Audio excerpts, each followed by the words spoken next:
Everyone could take your seats, please.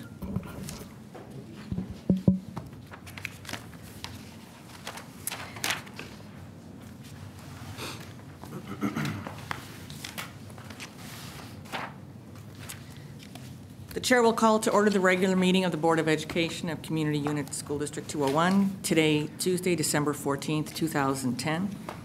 Roll call, please, Mrs. McMahon. Ms. Casey? Here. Mr. Charleston? Here. Mrs. Charlton? Here. Mrs. Hancock? Here. Mrs. Lubeck?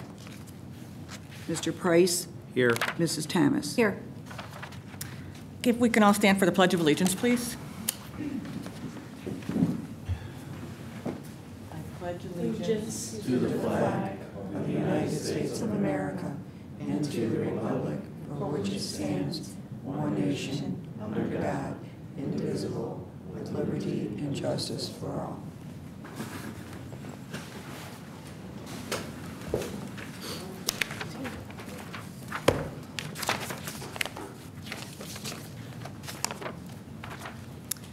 First item on the agenda is a public hearing on the tentative tax levy. So the chair will open the public hearing on the proposed 2010 tax levy, noting that the information regarding the public hearing was published in the Westmont Progress newspaper on December 1st, 2010. Ms. Anderson, would you like to review and update the board on the issues at hand? We are presenting the levy recommendation as we presented it last month with the tentative hearing. There are no changes to that levy recommendation. And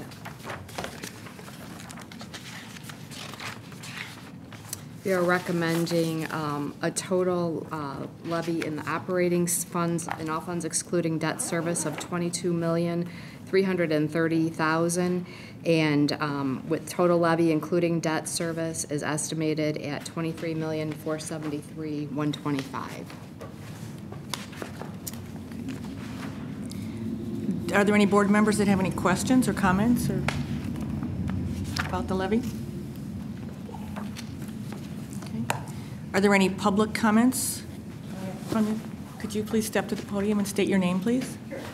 I'm Dorothy Poliak, and I live in Liberty Park. Could you just go on up to the podium and then say it Sorry. again? Thank you. Okay. I'm Dorothy Poliak, and I live in Liberty Park. And they want to up our taxes the same as in the village for the school. I'm not against the school getting money. They need it. But to up our taxes the same as they're going to hear is unfair. It's very unfair. Because we don't have sidewalks, we don't have lights, we don't have the police, we don't have water, which is a big thing.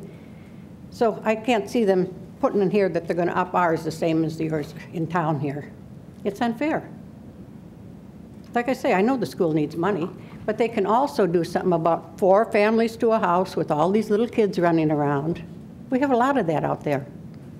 Let them pay for it. Did anyone have any comments? Just, you know, the tax rate that, the levy that's being approved today, that is solely for the education of students. When it comes to, you know, the water, street lights, and I understand that. I'm just saying our not- taxes shouldn't be as high as the town, so. Right. That's But, my point. We shouldn't pay the same as the town does. well, you know, as far as the education of students, the tax rate's the same for all homeowners. And then as far as more the municipal issues, that would be something that, you know, you'd have to take up with the village. That's not. Okay, I will take it up with the village, because I think it's unfair to us. Like I say, we don't have any of this stuff. I mean, even to get an ambulance, I went from my house to the hospital, which is 3 miles, I paid $516. Everything is higher, it seems, for us. For better or worse, we don't control any of that. I know you don't. I'm not saying that, and I'm not hollering at anyone here. I'm just saying I think it's unfair. I'm sorry. I understand. That's all my point. It's unfair to us. Yes. Understood. I hear you. And, you know, right now, I know it's hard for anyone because a lot of them are losing their homes. And then they're going to get an increase. I think, God, this is unfair. Where's this world going? That's all I have to say. I'm not mad. I just say, Well, thank you very much. Thank you. get it over with. Yeah, thank you. Thank you very much. Are there any other public comments on the tax levy? All right, then the chair will announce that the public hearing on the proposed 2010 tax levy has been conducted and is now closed. The chair will entertain a motion to adopt the resolution setting the 2010 tax levy as presented in attachment number 4. And roll call, please. So moved? Or no? So moved? Ms. Casey, Yes. Mr. Charleston, Yes. Mrs. Charlton, Yes. Mrs. Hancock. Yes. Mrs. Luback, Yes. Mr. Price, Yes. Mrs. Thomas. Yes. Okay, the next item on the agenda is the approval of minutes. The chair will entertain a motion to approve the minutes of the November 16th, 2010 Committee of the Whole of the Board of Education as presented. That is in your binder. So moved. Second? December. Second? All in favor? Aye. Aye. Okay. Those are approved. The chair will entertain a motion to approve the minutes of the November 16th regular meeting of the Board of Education as presented, also in your binder. So moved. Second. All in favor? Aye. Aye. All opposed? Keep forgetting to ask that. Okay, those are approved. And in your orange folder, the chair will entertain a motion to approve the minutes of the closed session of the November 16th, 2010 regular meeting of the Board of Education as presented. So moved. Second? All in favor? Aye. That carries. December 2nd, 2010. The chair will entertain a motion to approve the minutes of the December 2nd, 2010 special meeting of the Board of Education as presented. That's in your binder. So moved. Is there a second? Second. All in favor? Aye. Abstain? And that carries. And then the last one is in your orange folder. The chair will entertain a motion to approve the minutes of the closed session of the December 2nd, 2010 special meeting of the Board of Education as presented. So moved. Second? All in favor? Aye. Aye. Okay, that carries. Abstain? Okay, are there any other public comments at this time? Okay. We'll move to the consent agenda. First of all, if you would take a look at what's in front of you, you can take out number 1. There are no personnel recommendations. Does anybody have any comments on any of these before we? We're taking out number 1, why? There's no candidate. Thank you. Okay, the chair will entertain a motion to approve the consent agenda as amended. So that would be number 2, renewal of SSCIP insurance agreement, 3, approval of postage meter agreement, 4, adoption of board policies, 5, approval of student tours, 6, disposal of equipment, and 7, ratification of regular payroll. So moved. Second. And if we can have a roll call, please, Mrs. McMahon? Mr. Charleston, Yes. Mrs. Charlton. Yes. Mrs. Hancock. Yes. Mrs. Luback, Yes. Mr. Price, Yes. Mrs. Thomas, Yes. Ms. Casey. Yes. Okay, superintendent's report, please. Including the superintendent's report, we are going to be starting the school calendar discussion with, and we are going to include each of the bargaining units in that discussion. And what I provided for you is each year, the Regional Office of Education provides a couple of different options for school districts to look at different frameworks with 2 different start dates, an early versus a later start date. And typically, districts who are going with the earlier start, that has to do more with the final exam schedule for the seniors.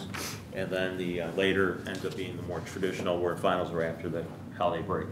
But just to kind of give you an idea of and DuPage County, we do try to have very similar, they're not always exactly the same, but most of the districts in the county have very similar school calendars. And so that's to give you an idea of the framework we're going to be operating within, and we'll be having that conversation with the various bargaining units, and then bringing forward to the board a couple of options for the board to take a look at. The other activity we've been involved in is the Noble Network, charter schools. we've sent a couple of groups there, and granted, a charter school is a little bit different, obviously, than public schools. But one of the things that when we've been visiting, what we really like is a couple. One, the boards were talking about a dashboard for our district in order for community members and parents and even staff to take a look at our district and quickly identify how we are doing.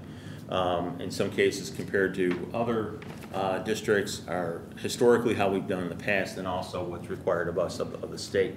And so, you know, these schools are doing an excellent job with that. They have this laser focus, and if you ever have the opportunity to visit, and I think it really helps us to visualize the direction we want to go, and rather than reinventing the wheel.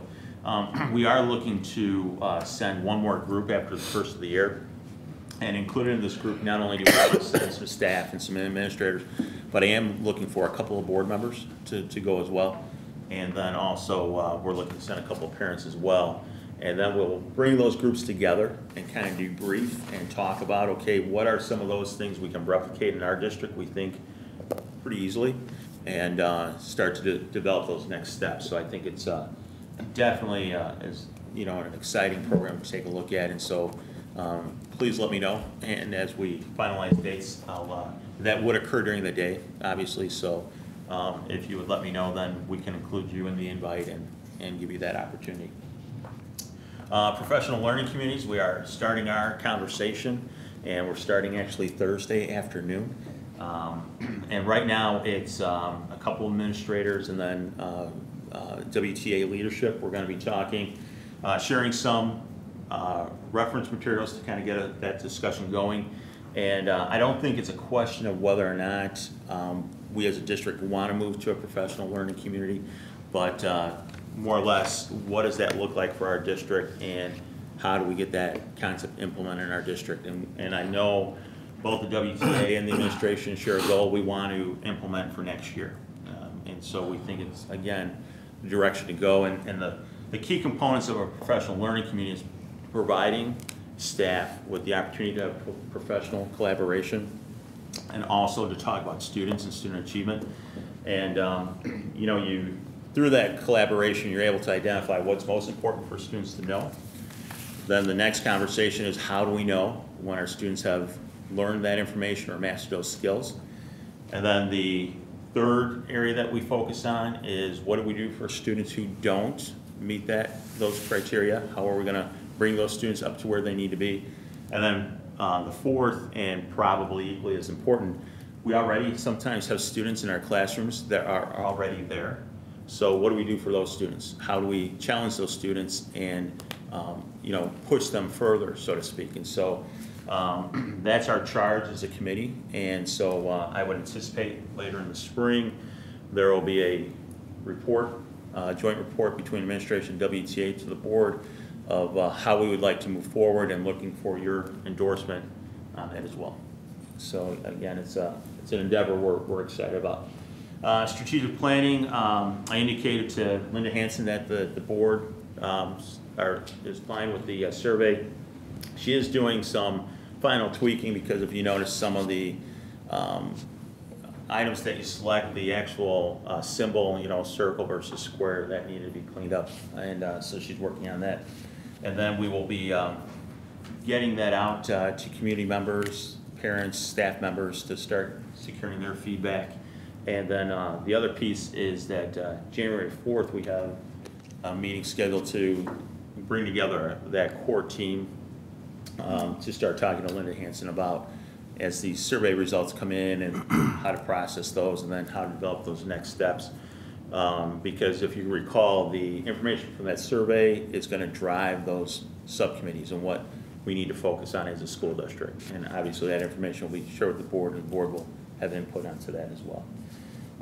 In addition to that, just like the survey that's out now, when Right. that survey comes out, there'll be a blast emails. Right. We'll notify the newspaper, so Exactly. that'll be coming out. we'll do press as well. releases, Okay. and we'll notify people that, you know, the survey is available, and that they can take it online. We could possibly do one of those phone Sure. messages that go out to the parents. That would be another avenue that we can use. Yes, definitely. I did want to bring up for consideration under the school calendar option. I know we had talked about this at great length in the past, but it's always a topic of discussion around this time of the year about whether or not it's a good idea to have testing before Christmas break for the high school and how that can be achieved. Sure. So I'd like to have that revisited again. You know, that will definitely be part of the conversation. I can also share with you that I know that Steve Carr, the high school principal, is looking at that question about the, you know, I guess I would call it culminating assessment and what's the best timing of that, even if it's a semester or quarterly assessment, or how to best do those things. And so that will be definitely part of our conversation as we develop the calendar. Right, because I know one of the concerns is that over break, they have lost a lot of what they learned, and then they spend 2 weeks reviewing when they return, and that's lost instruction time, so. Sure. Okay. And then you have, you know, recent FOIA request and also the Alliance Legislative Report. One other, and because Steve Cashman is here this evening, it was through Steve and his company that we're able to have the Thanksgiving feast in November for our high school students. So I just want to publicly thank Steve for his generosity, and then the high school staff and students have a little thank you that they'd like to give you. Suitable for training. Thank you.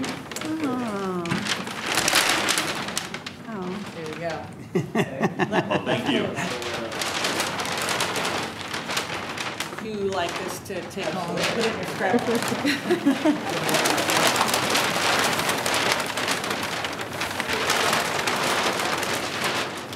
Got glitter all over.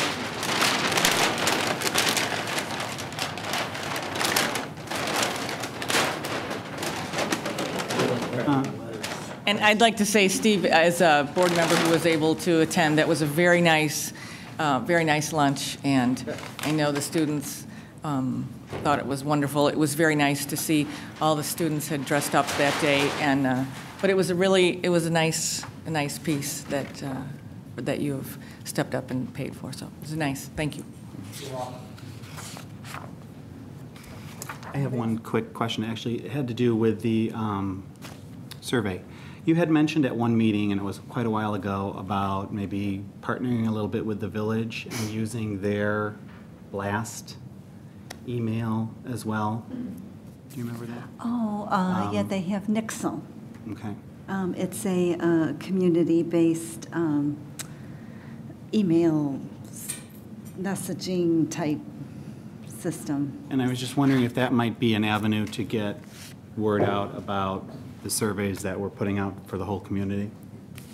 I could certainly ask them if that's an option. Because that'll reach a whole different population than we're going to reach with our, Sure. like our blog emails from the district. Okay.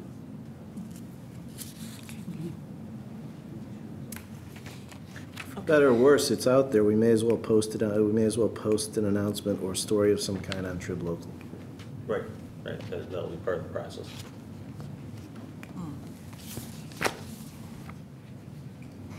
Okay, do you want to do that?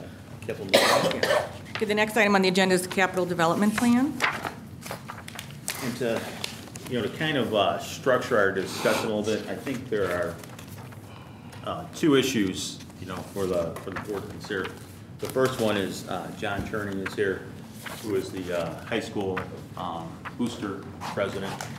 And kind of, I guess, what brings us to the second conversation about the capital outlay plan is that for a long time now, the high school booster club has been in a process of securing new scoreboards for both the football track area and then also for the gym. And the capital outlay plan did call for a contribution from the school district to help offset the cost.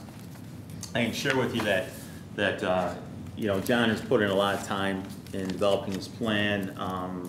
He's been waiting patiently, I think, for some type of feedback from the board. And the boosters are prepared to move forward with the project, and the question, and that they're willing to finance the project. The question is, depending upon if or what the contribution is from the school district, how much indeed that would be that they'd be financing. And so I think kind of the first question is, and again, that was part of the original capital outlay plan. I believe it was slated for next year's expenditures. And so I think the initial question is, and again, we may not be able to do this evening, but is there some direction for, for John, if the board thinks that, yes, that still is in, when they take a look at the projects, they still think that, yes, that is a possible expenditure. If they think that it's going to take a little bit more discussion before they can give John that information.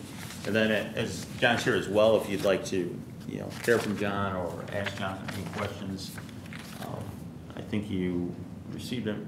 Did we share information about the scoreboard? I didn't. I don't think so. Okay. Evan, one of the things I noticed on the list that only the outside scoreboard is listed here, but I think I just heard you say both. Right. So that's not even on our list to consider. Right. I think originally, John, originally was it to do the outdoor scoreboard, and then that project has kind of grown? If I can, I'll just kind of give a little information or background. My name is John Chorney. I'm currently fortunate enough to be the president of the Westmont High School Athletic Booster Club this year. We've been working on the project as far as the scoreboards for many years. I believe back in 2008, we worked with the previous school board in regards to purchasing scoreboards for the baseball field and for the softball field. Softball field never had a scoreboard on it. The baseball field scoreboard worked maybe half-time. We find that to be the case now with the outdoor stadium scoreboard. It's been kind of a work in progress for Mike to keep up with it. The horn hasn't been used probably in about 4 or 5 years. I believe it's a $500 to $700 cost just for the horn to be used. The referees ask us not to use it during the football matches simply because it doesn't sound very good. First off, the scoreboard is obsolete basically. They don't make them anymore. It's kind of falling apart. It's in incandescent bulbs. I remember back in 1997 when we started the Wildcat football program. I was up on a ladder on the back of a pickup, and I changed 42 of those bulbs myself.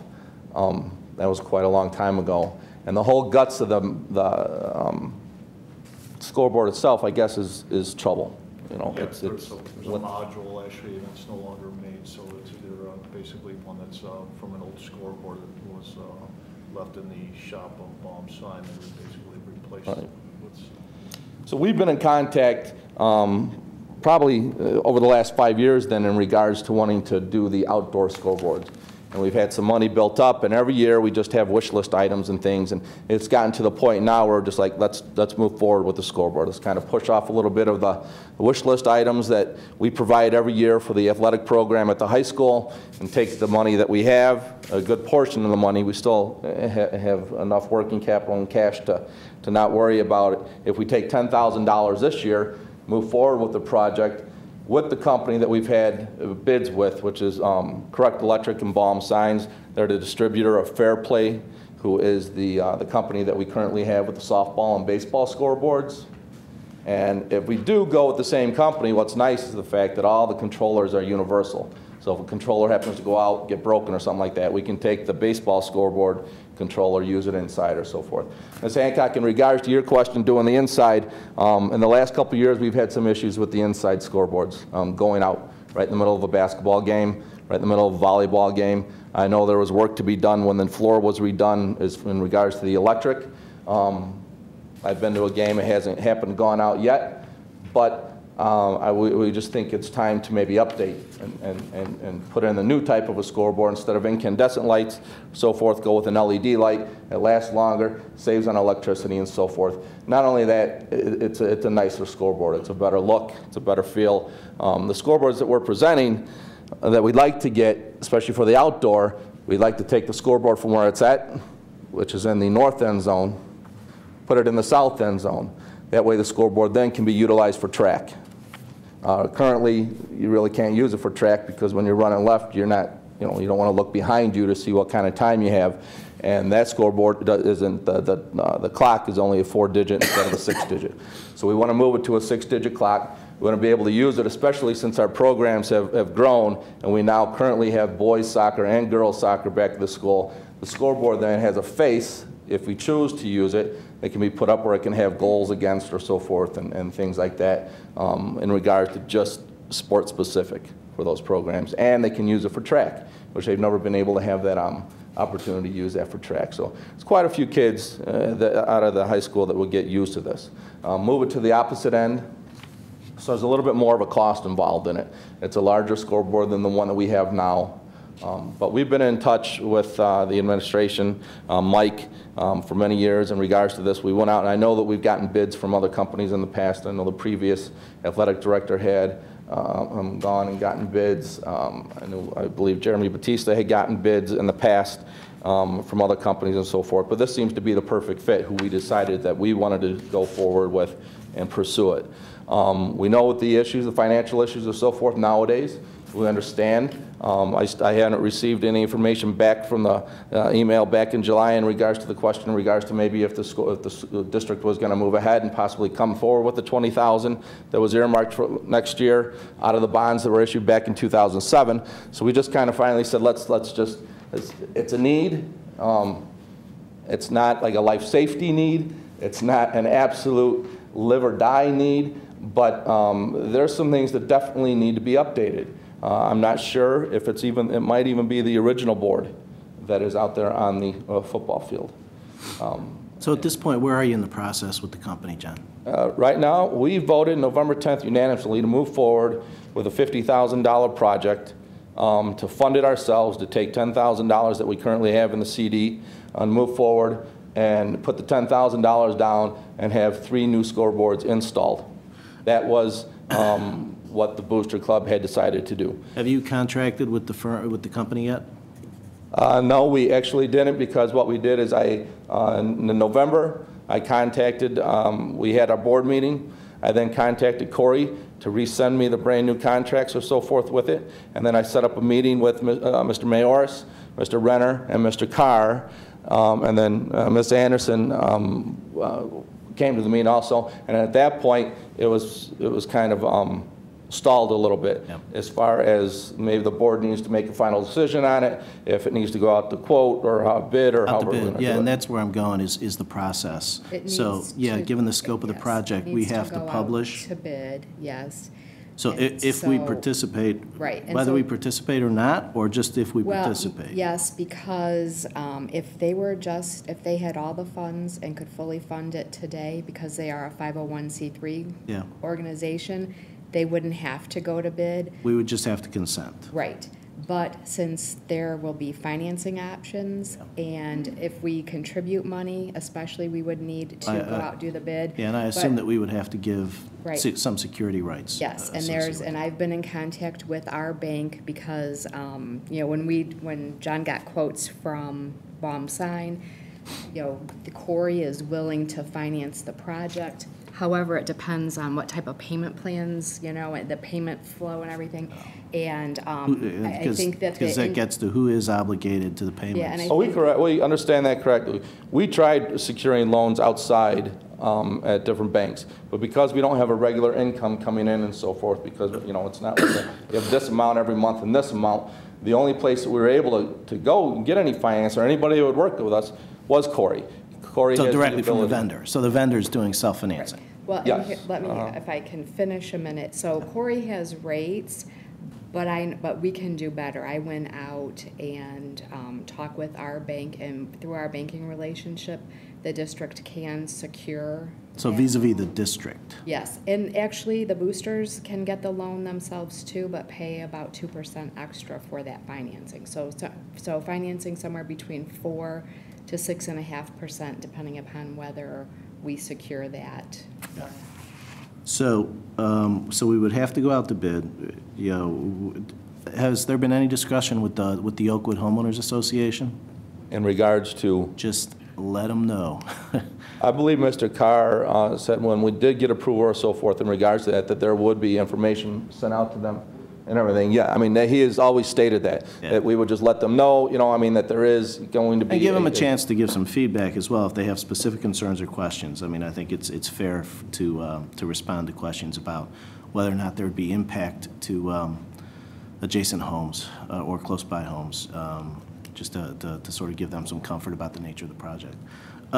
So while we're doing that, I would obviously strongly recommend doing that as well. Okay. And one of the other things, I mean, and, given, going forward, depending, I was able to secure a donation for the project, but that will probably, the financing costs will probably be offset by that donation.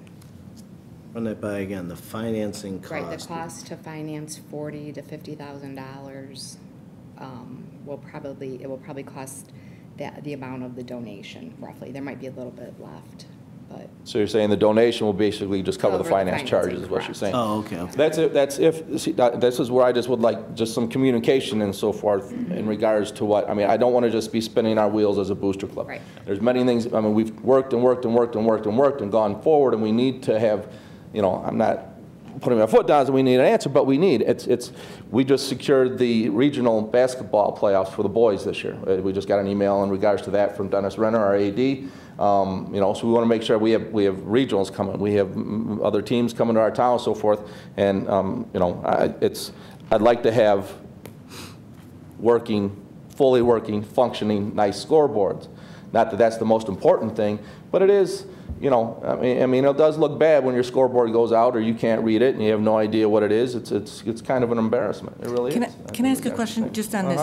So you're saying that the scoreboard that you're looking for is a $50,000 scoreboard? Three scoreboards. Between the three. And the boosters right now have 10,000? We have 10,000 right now. So you're looking for 20,000 from the board? We're absolutely looking for nothing from the board. If the board chooses to go forward with the $20,000 that they said that they would come through with for the next school year, then we'll take that. If not, the boosters are prepared to do the whole project on their own. Okay.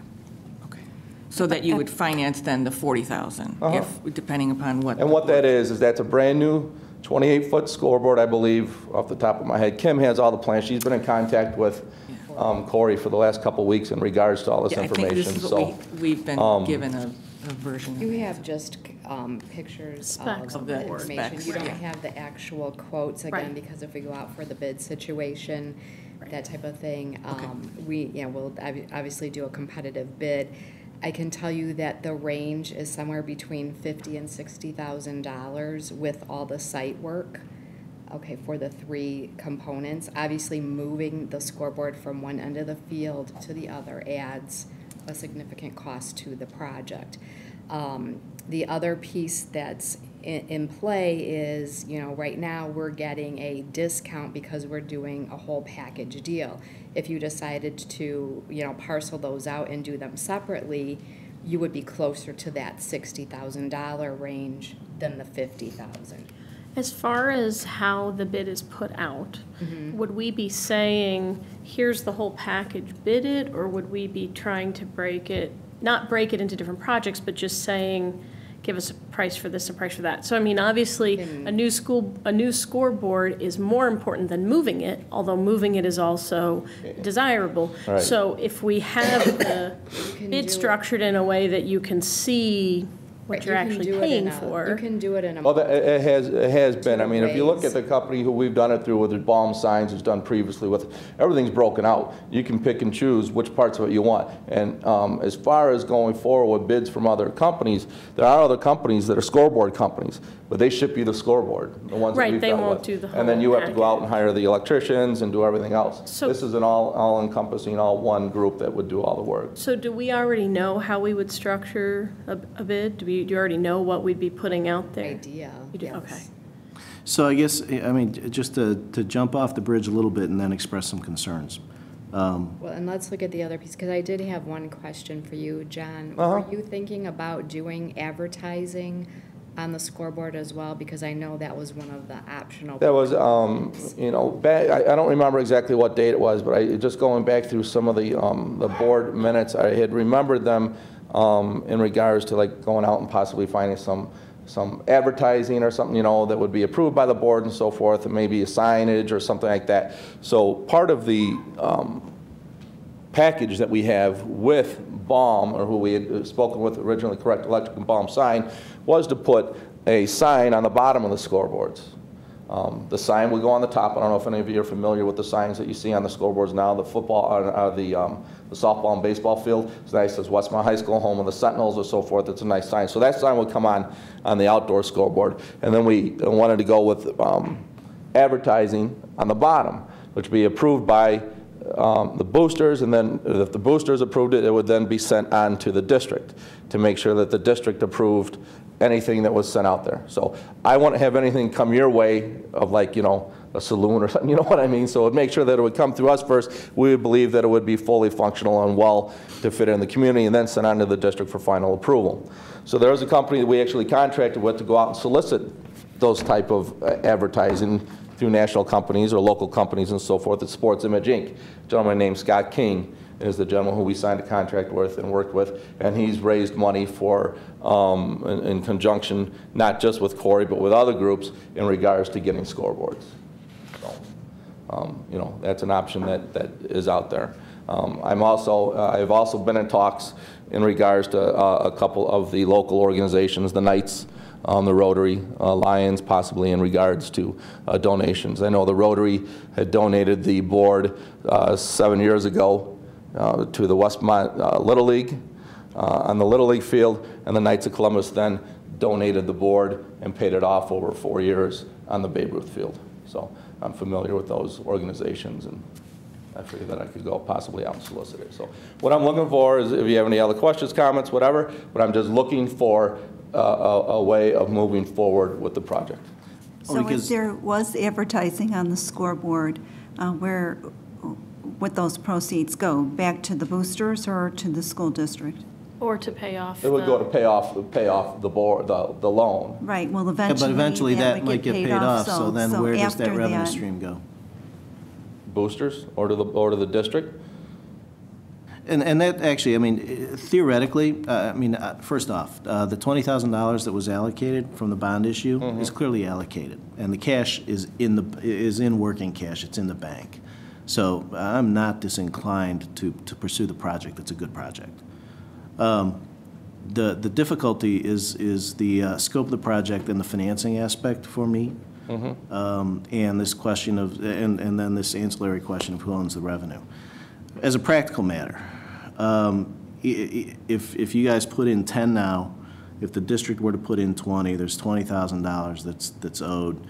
Even if the boosters borrow it technically from the bank, we still have to give a UCC right and a right to collateral that they ultimately, if they don't make payments, they get to come back to the football field and take the scoreboard down.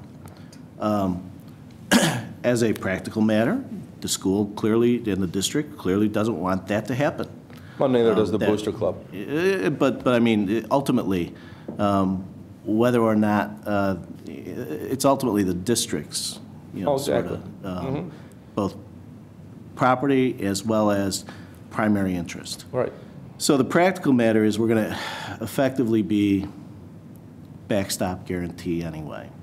So to the extent that the boosters actually are the borrowers on any financing, we clearly want indemnification from the 501c3.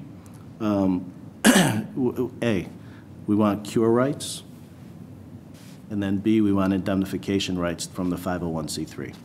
What are cure rights?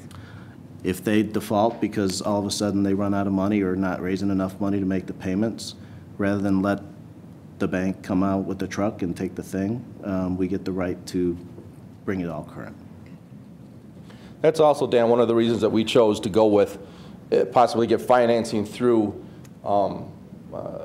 this gentleman, Corey, who's the owner of Correct Electric, and he's the distributor for Fair Play, is simply because it's not necessarily that we know that we have a certain amount each month. You know what I mean? We have good months, during football where we can have an awful lot of money raised in concessions.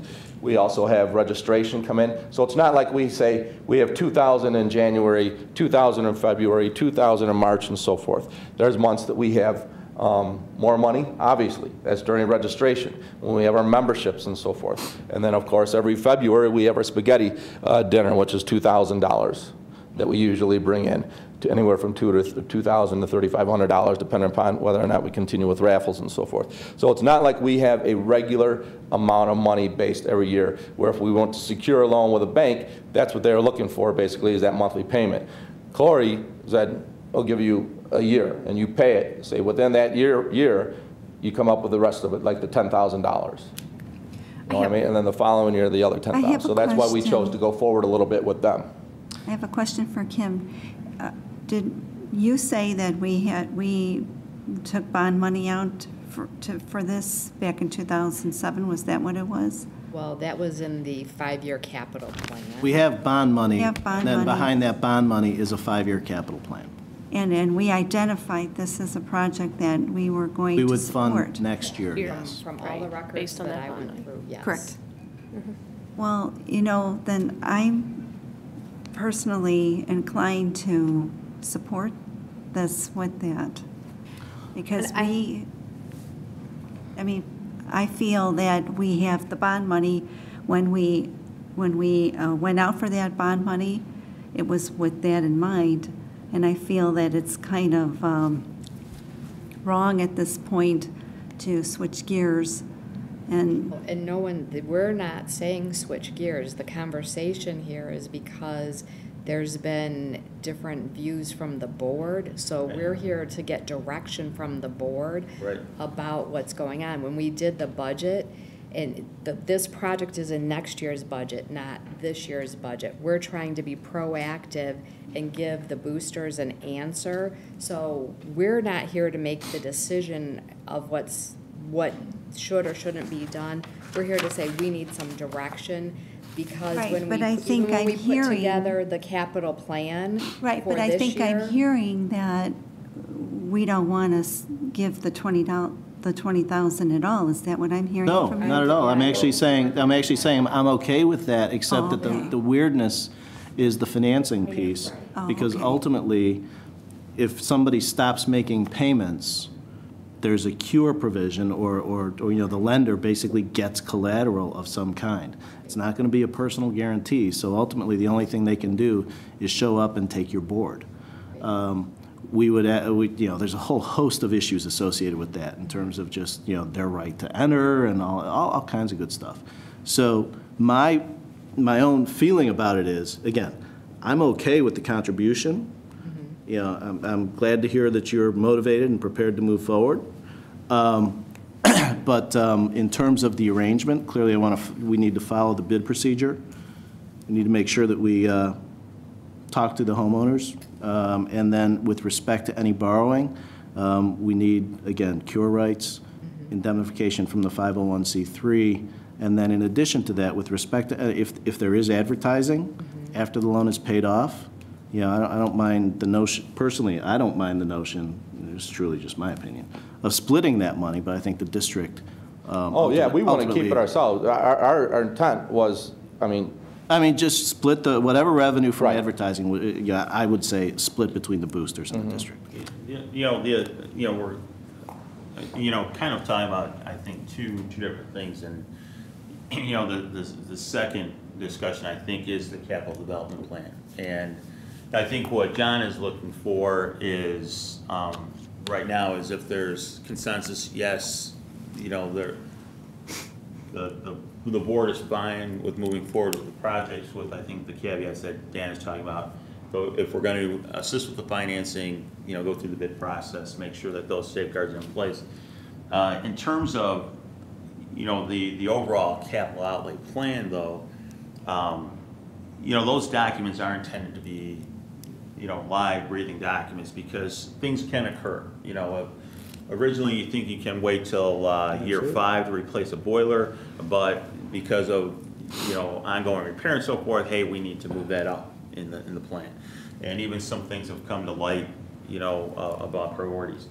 And so in that light, what I would, throw out to the board, rather than looking, I think it's, you look at whether the district's priorities have changed in terms of the capital development plan. Well, my comment didn't mean the whole plan Right. in its entirety.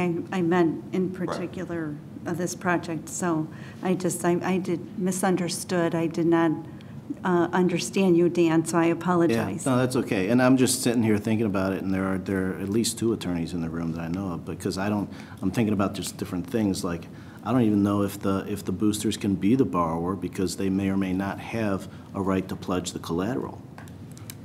No, we would be the back, we would back it. Right. I've I already mean, that's talked why they about can- No, I'm Your talking about the interest. direct, but anyway, we need to talk to council about I how wanted that you gets to done. finish your thought, but I had a question about the, obviously, you have an interest in having this particular group do the signage because of the continuity of the different signs. Because of our restriction of having to do the 3 bids, does that make that a tenuous situation? It cannot necessarily Absolutely. end up being Yes. this. Yes, absolutely. Yes, because you can bid, and I have bid documents, specs from other school districts that just did this summer, and you can bid and say, fair play, comparable to fair play, but if you get bids from other vendors and that's the lowest responsible bid, that's the bid you have to take. In fact, the school district I have those documents from, there were 2 vendors, Fair Play was one, and there was another vendor. They were looking at the other vendor and actually wound up with Fair Play because that was the lowest responsible bid. So yes, that situation, there Does is. Fair Play understand? I mean, I know that there's other options and so forth given out there, and Corey has had conversations, and we spoke with Kim on it and myself in regards to leasing the project, with a $1 buyout. He's been, he said he'd be willing to do that, break the projects up separately. It's actually 2 different companies. It's Correct Electric and it's Baum Signs. So it's not basically all under, Yeah, but you can't, that's the way bid that splitting, and you can't do that either, so. Well, I'm just stating, or, different options that he's throwing out there, an approach to or so forth. And there's 2 different projects. It's not one project. The outdoor scoreboard, we just voted on the $50,000 to go forward. It's 2 separate projects. It's $20,000 for the 2 indoor scoreboards, and then it's a $30,000 project for the outdoor scoreboard is what it is. But it seems to me as though when you Don't go. do it as the package. It'll cost then us the more. cost is about $10,000 more. Right. Oh, is that what the plans that you have for it? Yep. So, I mean, John, what it boils down to is if you want the money, then you have to take the process along with it, which. As long as we can move forward with the process. I know there's a lot of things on the plate and a lot of things go forward. As I stated, I just, back in July, I had sent a letter just requesting information to the board in regards to that $20,000, and I still haven't received. I know that Mr. Charleston did talk to me that night, and he said that just to let you know that plan is for 2011, 2012, but I still haven't heard anything. So that's why I was just to the point where I'm like, I don't know if the board's going to move forward. I do know that the April 13th meeting, Mr. Charlton brought up that, that maybe they wanted to reappropriate the funds or do some other work or something with that $20,000 from the bond. So I'm just trying to see, and the board wants to know. The board, I've got 180 booster members that are, not all at our meetings or so forth, but people want to know what's going forward and what's happening with the project. There's a booster newsletter that's sent out like quarterly or whatever that I do as the president, that people are just interested in knowing what's happening. You know what I mean? So that's. Well, I really haven't chimed in at all on this, and first off, thank you and the boosters for all the work you do for the kids. I know they appreciate it, we certainly appreciate it, and you guys put in a lot of hours, and it is very well done, and it's great support for the kids in the programs. I have a couple of concerns, so I'll be the dark rain cloud at the table. And one of them is we're coming up against budget cuts, and if we go out and purchase really, let's face it, what I consider to be kind of a luxury item at this point, and then we turn around and want support from our community for increases in taxes to pay for education, it's just like a flashing neon light, no pun intended, I guess. that people can point to and say, well, why did you do that when, and now you're asking for more money? We also have this list in front of us that has just, you know, millions of dollars worth of projects that do relate to safety issues and kind of some serious maintenance concerns. And I can't say from looking at what I have here what's the most or the highest priority item, but it does seem that in my mind this particular request would probably fall down on the list a little bit compared to some of these other items. And although this was on the capital plan, I mean, the reason I believe they spread these things out is so that if something does change over time, like the financial situation that happened in 2008 and the real estate market going down, that the board has the option to say, whoa, we need to slow down or make a different decision or spend the money, frankly, on other needs. If I can, real quick, on a couple of those. One, it's really not a luxury item. You can't have a athletic event without it. You can't. And without a scoreboard, you're not, I mean, IHSA rules and so forth state that it has to be out there present and working and so forth. In regards to the issues, I'm not only a booster president, but I have 4 kids in the district. One who just graduated college, another one's in college, one is a senior at the high school, and one's in 6th grade. So I also know, as a parent, all right, not a booster member or anything, or not somebody that's even in athletics, that I do know that you have these other funds and other issues and other things that have come up in the district, and financial times are very tough. But we chose as a booster club then, that's why we chose to go forward with the project, knowing that this $20,000 probably will be reappropriated. That's the feeling that we had as a booster club. You know what I mean? So that's why we went forward with it as the boosters, to take this on ourselves. In the last 5 years, we've given $85,000 to the athletic program. I mean, that's a pretty. I mean, that's wonderful, wonderful work, and I know there's a lot of hard work and a lot of hours that go into that kind of. So I mean, I just want to, you know, I mean, if you look at it and you say, I'm sure there was other people too that just like with the playground, $85,000 towards the playground. You know what I mean? You're going to have people, no matter what you choose to go forward with. You know what I mean? They're going to look at one, and because somebody wants this or somebody doesn't want this or so forth. So I really don't want to take any more time. I know you've got a long meeting, a lot of things to discuss and so forth. I was just looking for a way to move forward. I think it's a fair question, John, and just, you know, Joel, just a clarification, just to be clear. You know, this is capital dollars. They're funded completely separately.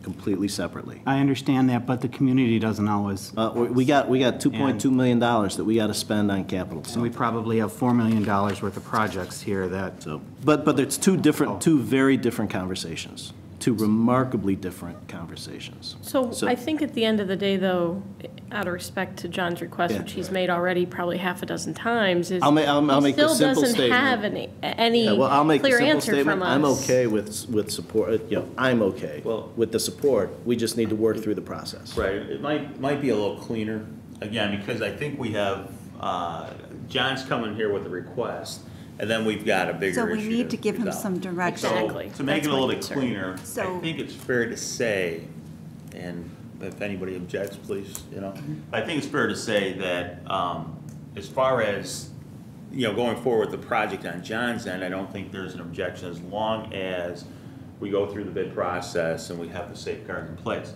In terms of if there's going to be a contribution from the capital outlay fund, you know, the bonds that were issued, that's something that we can come back to John a little bit later with that response.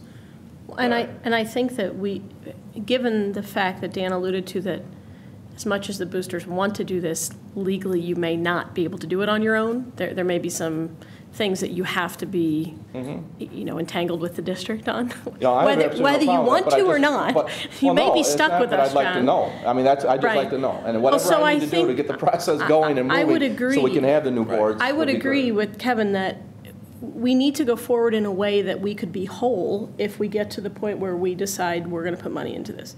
If we have the boosters move forward on their own, we don't have the opportunity to make that decision. That's right. We have to go through the process that's required, or else we can't contribute. So I think it seems to me the smartest thing is to allow this to to progress, because we don't have what we need to make a decision tonight. All we can say tonight is whether we want to request the boosters take half a step back and allow us to go through the official What do you need process. from me to start the process?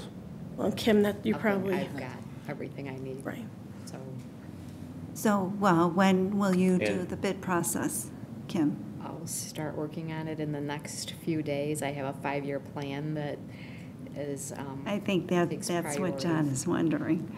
Yeah, I mean, just, and if there's any communication or anything in regards to, I mean, I'll do whatever needs to be done, you know? I mean, like, I'm away to Blackburn Friday. I was surprised when I called Courtney. He's like, I sent all the information already to Kim for your meeting Thursday. I'm like, well, I wasn't aware of that. So I just wanted to, whatever needs to be done on my end, let me know. Communicate with me so I can communicate to the, you know, to all the booster parents and the organizations that's looking to move forward, that's all. So whatever I can do to help, and I'll always be in constant communication with Mr. Mayoris and Mr. Carr, Mr. Renner, and I know it's the school's property, you know, so it's not like the boosters want to just take over and do whatever we want, you know what I mean? That's not, but we're just an organization and a group of people who like to move forward with things and as quick and as best as we possibly can. So I don't want to prolong this, but I do want to say I have a tremendous amount of respect for the boosters for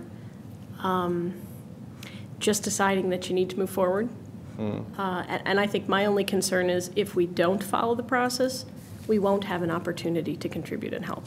And we really need to do that so that when it comes to time to make those decisions, we have the option. That's Because wonderful. I think that's a very important thing. $20,000 would be great. Right, but I just publicly, for all, you know, really want to congratulate everybody involved in boosters on taking the bull by the horns and just trying to move it Great forward. group of And people. So, thank you very It's much. a way of helping offset the cost. Thank you. All right, thank you very much. Thank you. And then to, you know, kind of the bigger issue is the whole capital development plan. And let me suggest this to the board. I don't think the board necessarily wants to be in the business of prioritizing the needs. And I think, Joe, you mentioned that, you know, the expertise, you know, we don't bring the expertise to the table. So looking for a little direction from the board. You know, one route to go would be for Mike and Steve, Kim and I to sit down and take a look at the projects we know, the dollar amount we have to spend, come up with a prioritization that we would come to the board with. I mean, that's one route to go. Another possibility is the board does have a subcommittee, that a building facilities subcommittee. And then again, in collaboration with the subcommittee and including the expertise we have, come forward with a recommendation of, you know, how we would see the priorities. And I think that way, if indeed I would use the term, if the district's priorities have changed, well then we would bring that to you. If the priorities remain the same, you know, then we would also bring that recommendation to you. But you know, that's what I would offer to the board, and then look for your direction as to how you see us proceeding from there. Okay. I think that sounds fair, I think, because, again, as a board, we all bring different things to the table, and one of the things we talk about is that we're supposed to be in the balcony and not on the dance floor, and yet someone like Mr. Mayoris, who this is your job, I don't know right now that we can sit here and say, you know, what the priorities are of the district. I think we would be looking to you for that, as well as, you know, Ms. Anderson and Mr. Carey and that. So I really like that idea of bringing that to us, because just like, you know, the sports boosters have done a fabulous job raising money through the years. I think if we start picking and choosing things out of here just arbitrarily, then we might have, you know, as I think Mr. Tony said, you'd have every group coming here doing the same thing because we have a limited amount of funds. And so I think that sounds like a very good recommendation from the people that know these things to bring it to us, and then we could perhaps have an educated decision as opposed to an emotional one. Because when it comes to money and these projects, they are emotional. We all want things, and everybody, you know, I'm sure everybody has what they want. So to me, I think that would be a fair. So what we do, I mean, the subcommittee, or just let the administration make some recommendations? Well, I would say that the people that know that information, the administration, So just let them make a let them recommendation? make a recommendations to us. Without having a facility and grounds committee meeting as part of the process? Well, I think the I'm facilities I and mean, I'm grounds. just asking about I think, process, that's all. yeah, yeah, that's a legitimate question. I think the Facilities and Grounds Committee is made up of 2 board members, Mm-hmm. right? So does that seem to be, how would we do that? Well, I think Kevin, isn't the same process. I mean, you guys Right, are I gonna mean, sit down, it's- you guys are gonna sit down and Right. do it, then you're gonna have your meeting and talk about what's there with the committee members, and then you're gonna tweak it and then come to the full board, right? Right. And I including that process, obviously, including Steve Cashman in the process, as we look towards a long-range facility plan, he would be able to assist with what things would be addressed via the long-range facility plan, what we wouldn't be throwing money away because we'd have to undo those things, but at the same time, what's most pressing to make sure that we address those things, because in the event that we don't do anything long-range, there are still some needs that, we need to take care of and make sure that we maintain the safest facilities and possible for our students. So yes, I think you'd still have that core group, and then there would be meetings with the facility committee, and then get input from the facilities committee, and then eventually bringing the plan to the full board. Okay, does that sound? That works for me. One of the things that I would be interested in is all the documents that I've seen so far are broken out by school. But from a money perspective and from a prioritization perspective, I think you really need to force rank your needs regardless of the location or the building where they exist, and that perhaps that becomes a column of just which facility it is. But I think, these are great for discussion.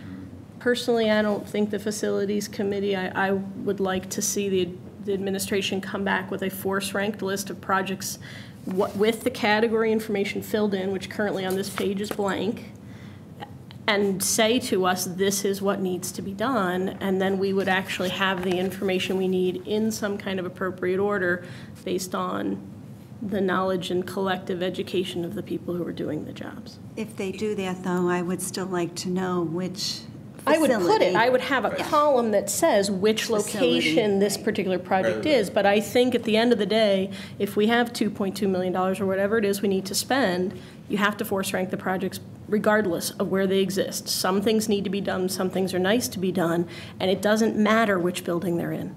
If it's a safety issue, it's a safety issue, and if there's 6 of them at Manning and 2 of them at Miller, so be it.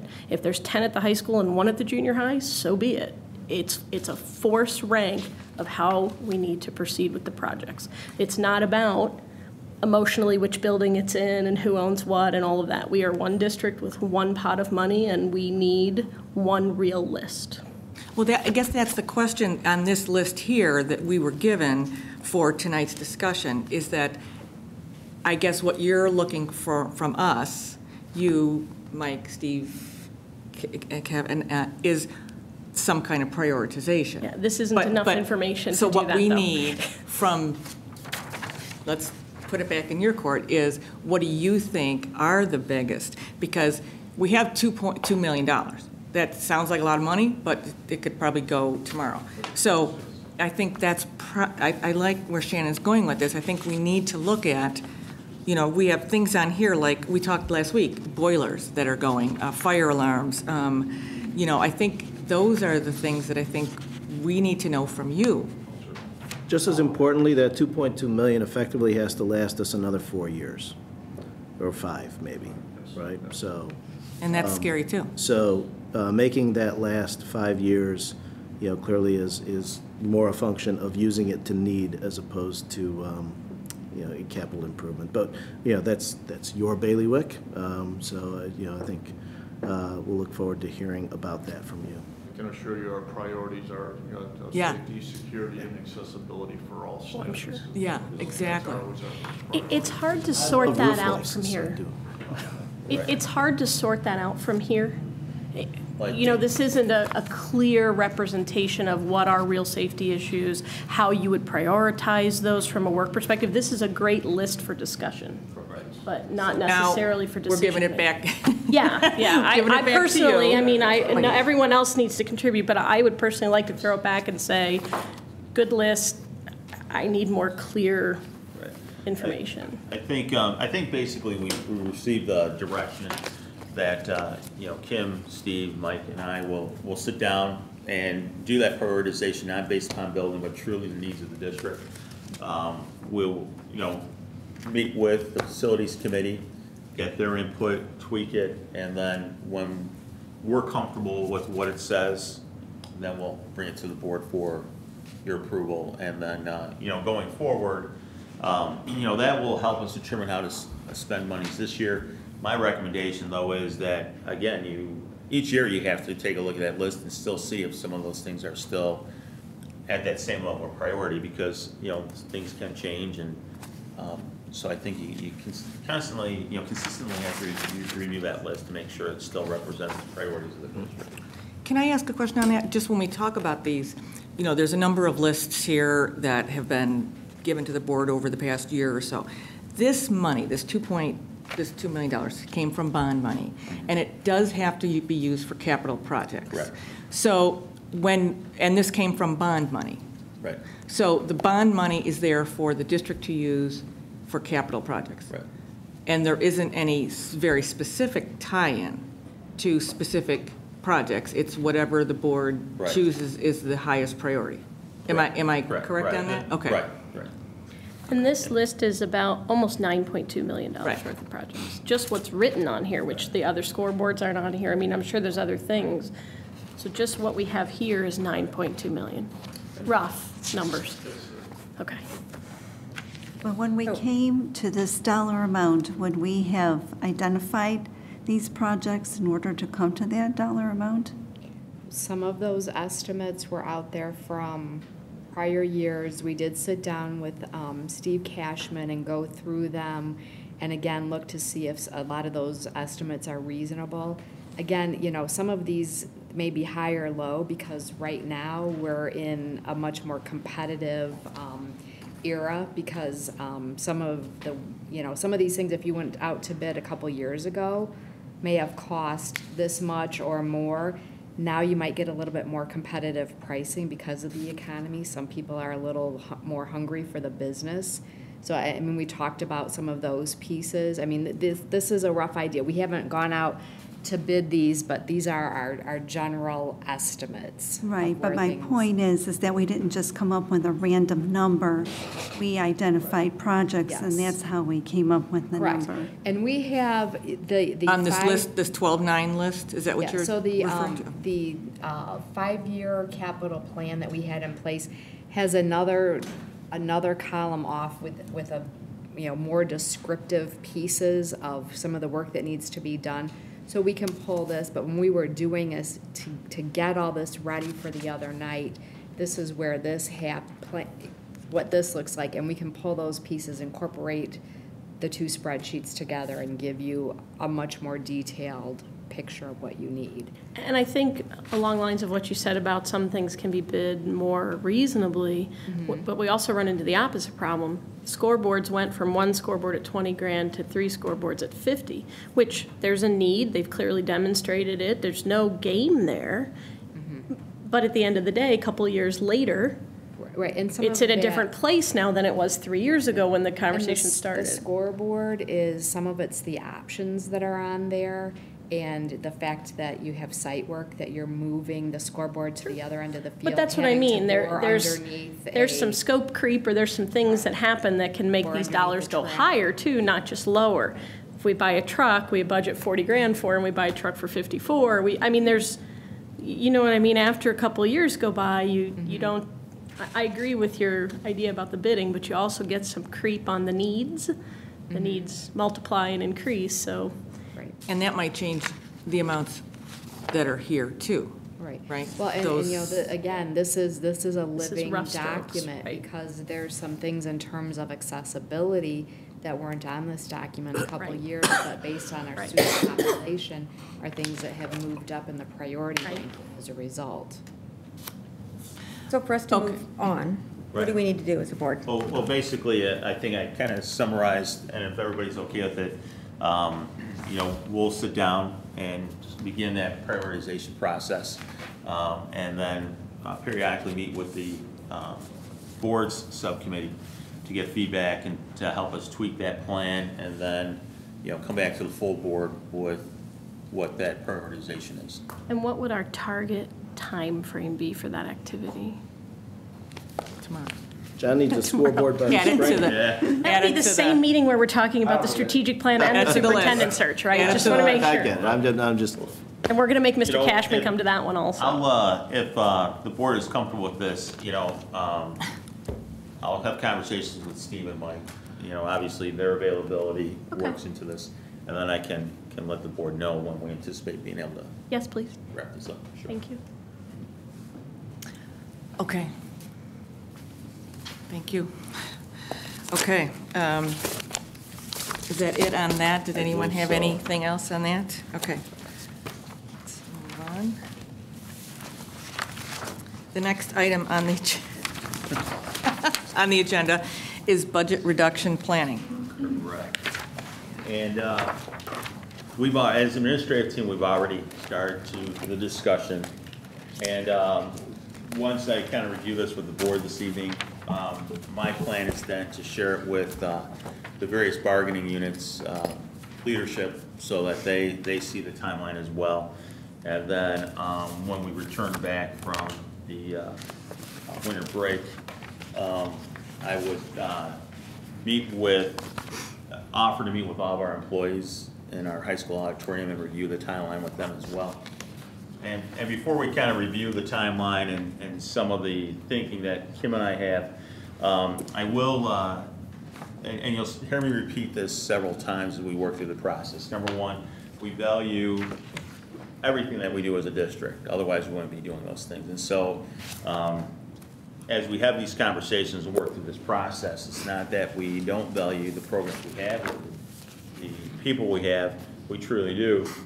And the other thing is, sometimes you hear that phrase, it's not personal, it's only business, and I can tell you that no, these are very personal conversations. When you start talking about positions and those types of things, it is very personal. And so, I think that also, not that it influences the hard decisions you need to make, but I think it's the reality. And so I think we always have to be sensitive to that as well as we work through this process. But basically, the goal is that there will be a recommendation to the board February 22nd.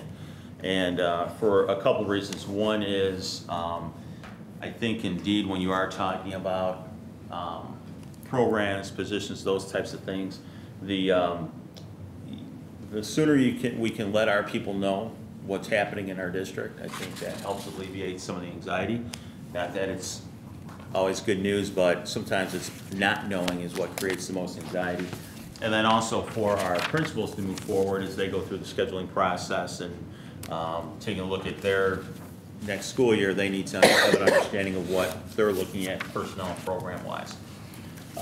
So basically, we're starting this process. As you look through the process that I've outlined, and it is, it will be fluid, obviously, because, things come up. But I tried to build in opportunities for board conversations, as well as conversations with our bargaining units, and as well as opportunities for public forums. And so, as much as possible, we're going to be communicating as often as we can with our various stakeholders and allowing them to have input into this process as well.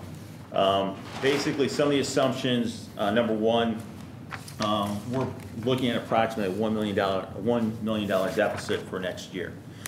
And so, the guidance Kim and I need to have as we work through this process, we can work with the assumption that the board is looking for a plan that, cuts to $1 million, or is the board looking for a couple different options that maybe we don't take that big chunk this year, but possibly we're looking to reduce it by half or, you know, some number. And so, you know, it's, again, an assumption on my part, but I think the board is probably looking for a couple of different options to look at versus just one bottom line number.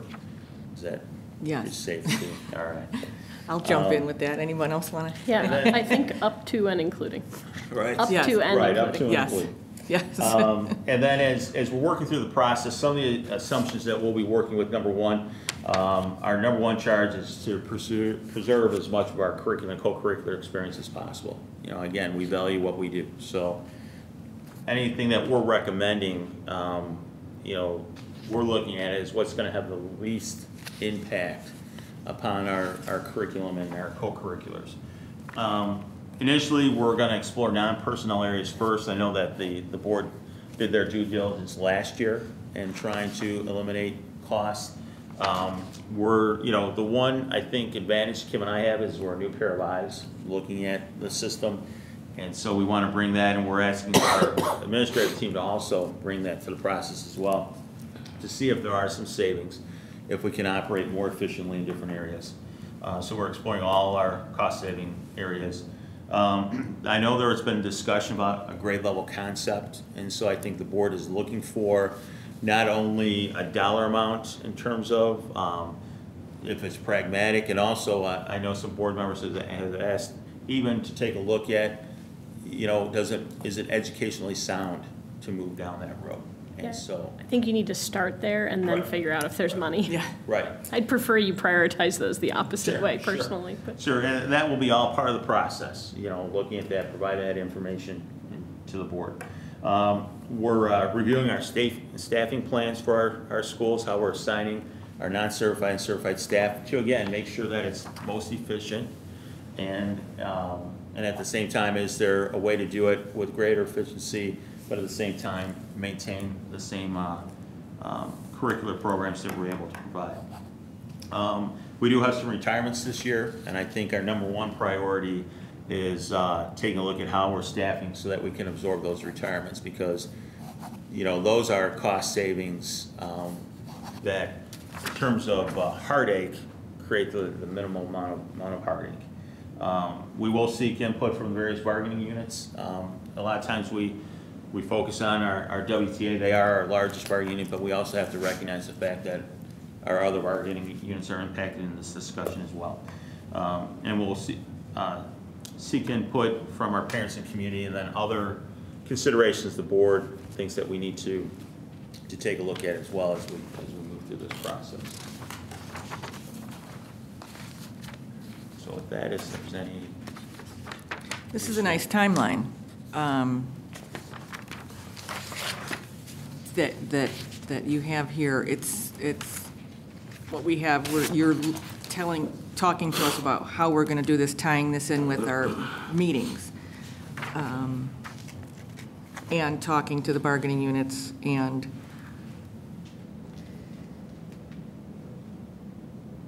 is this doable for, as you see? yeah, in- I mean, in that's front- why it there's- says there's- proposed, there's but those dates are here the- that- Those are the I mean, targets.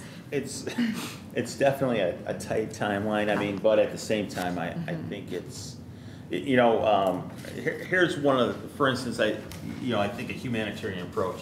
Typically, as a school district, we have to make our staffing decisions by our March board meeting. You know, that's typically the timeline, because once you get past a certain number of days prior to the end of the school year, your hands are tied as far as releasing staff. So one way to look at it is, well, you release, all your non-tenured staff, because you don't know where you're at in the process.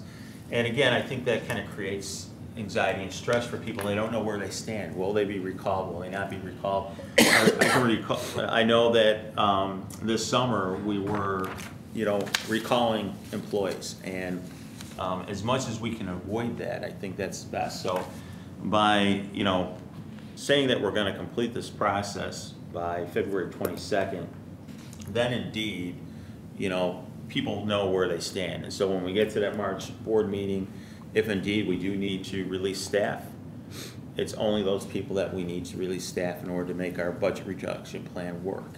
And so it's not a matter of releasing people we're not sure about. So, that's what kind of drives our process. And so you start, for me, I start with that date, okay, February 22nd.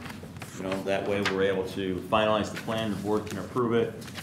If indeed we get there and the board says, you know what, we need to, basically point to me and say, you need to do a better job with this, you need to work harder, we're not happy with this plan, we still have some time then before we get up to that March deadline. So, there is a little bit, of cushion. I don't want you to push it too far out. But definitely, I think all these things are important, in terms of communicating with people and seeking the input as we move through the process. So. Well, and what we have here is you have listed here like who you would be meeting with, the superintendent, and then when different things come to the board. There's also in here, I see 2 places where you would be hosting a public forum to share this with the community so people are informed of where we're going with this. In addition to, you have discussed options with the board, like at the January 11th meeting, update board on budget reduction plan at the January 25th meeting, and that. So this looks like a great plan, at least on its face. Yeah, and I was just wondering, I know this is a proposed timeline and it's a draft. How would you feel about having this posted on the board section of the website, just as long as the community understands that this is subject to change? Right. Right. If, again, if the board is comfortable with it, that would be the plan.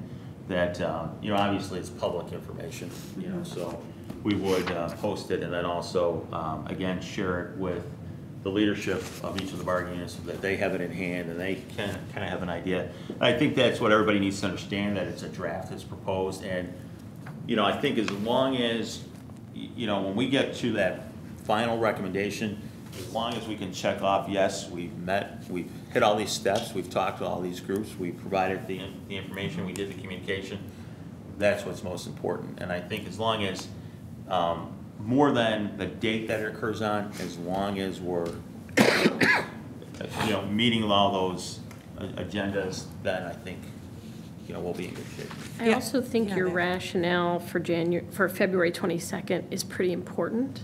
So in spite of if some of the dates float in between, I think that we need to treat February 22nd as close to a hard date as possible because of the considerations that you talked about. So if things need to push and move in the middle here, and I think that's all in the works. But at the end of the day, there's a level of respect that needs to be maintained, and I think it's really important that. I would add that the public piece, those forums, if at all possible, to hold those dates, if that's the date that you think is going to happen, because if you move those dates, that becomes problematic.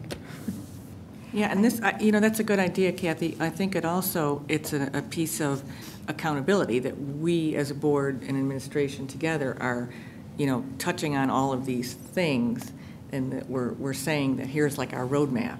So if the board does approve this, at least we kind of have this out there that, like you're saying, you're touching talking to all the different stakeholders, yes, and but then at least everybody can see that everyone is involved in the process, because one of the IASB conferences that I attended, they talked about making the decisions are not easy, but sometimes the data drives the decision. Right. And I think the more we talk about that, then we have it in front of us. So I think that sounds like a good idea to put that. Timeline looks great. Thank you for your memo. I will observe just this much. $1 million is a lot. We chose as a board last time around to stop short of balancing the budget because, simply put, the remainder of the cuts that we were looking at were just too painful. I think, that up to $1 million is really important this time around because we've bled now, another $1 million of our reserves. And this time around, I think as a board, we either need to summon the courage to actually balance the budget or find the courage to start creating a conversation about more revenue.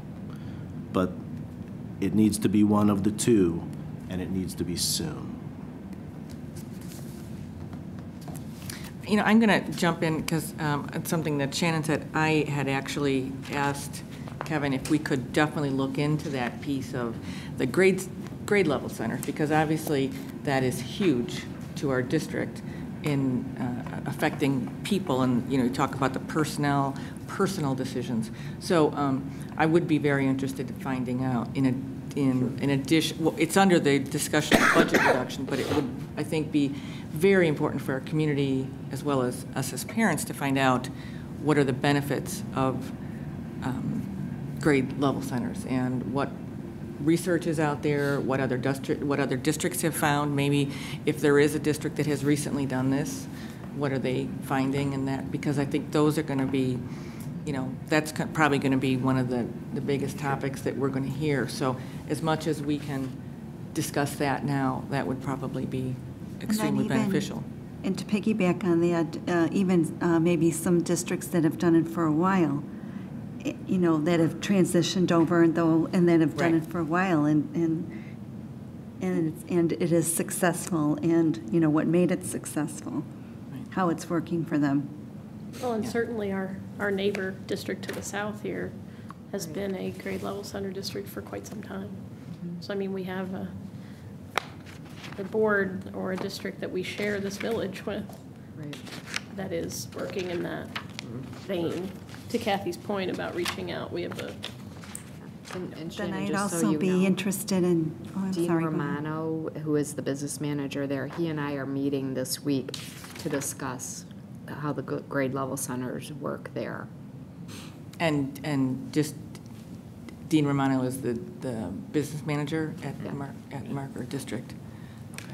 Kathy, yours? No, I was just going to say too, just to be fair, I would also like to know if there's any districts out there that have made the switch and maybe didn't care for it, and present both sides to our parents, community.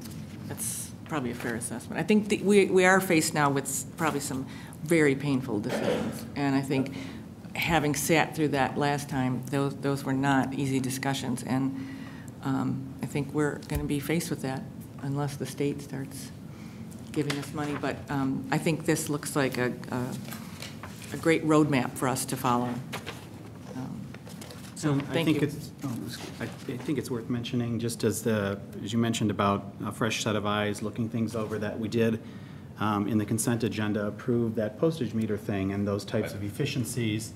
And you ended up finding a way to save about $5,000 in the contract for the postage meter, and we didn't really discuss it, but I think it's worth saying out loud that those little things that they add up and they make a difference. So. And Joel, that's on an annual basis. And so we're going to test that out and see how that protocol works. If it doesn't, then we'll readjust. But I think, given the size of our district, it should work for us. Joel, thanks for bringing that up. I actually saw that in there too, and I thought one of the things you talked about in there, in what you'd given to the board, was to reduce some of the mailings that come. And I think that's probably a really good idea. That's got to cost a lot of money. We've talked about that. So anyway, thank you for that. So do you need us to? Well, again, if the consensus of the board is this looks good, then works for me. We'll share the information, and get that out to people. This is great. Okay. Is that all you needed at this point? Okay. Is that it then from Yes. Okay. Then the next item on the agenda is board reports. Does anybody have anything at this point? No? I wanted to just make one comment there was an article in the paper, and I wanted to just congratulate two of our teachers, Rosemary Blessman and Kathy Volpe, two longtime Manning teachers who have just been certified by the National Board for Professional, National Board Certification. And both teachers are reading specialists, and what this national recognition is it's an advanced teaching credential that goes beyond state licensing standards. And it's a lot of work, and those two teachers should be commended for their efforts, and I think we're blessed to have two teachers that have gone above and beyond, and all of that work was done outside of their workday. So I just would like to say congratulations to those teachers, and we're very fortunate to have those ladies in our district. So, and you know, we will bring the two teachers to our January board meeting for formal recognition, along with the students that we recognize. Oh, great. Okay. Okay, then moving on to special education. Mr. Price, did you have anything for us? Not a lot, just very briefly. The SACID meeting was held last Wednesday, and it was mostly routine business, and there was some discussion. The board is reviewing contract for Director Volpe and working on that and kind of finalizing renewing that. So that will be forthcoming. And the cooperative has had 4 strategic planning meetings. I was able to go to all 4 of them. It was an interesting process to participate in. And from that, the facilitating group will put everything together and bring the items that were of the highest priority to the board for approval probably in January. So we'll be looking for adopting the SACID strategic plan January or maybe February. Okay, thank you. Then moving on, the next item on the agenda is approval of the Westmont High School School Improvement Plan. Mr. Carr?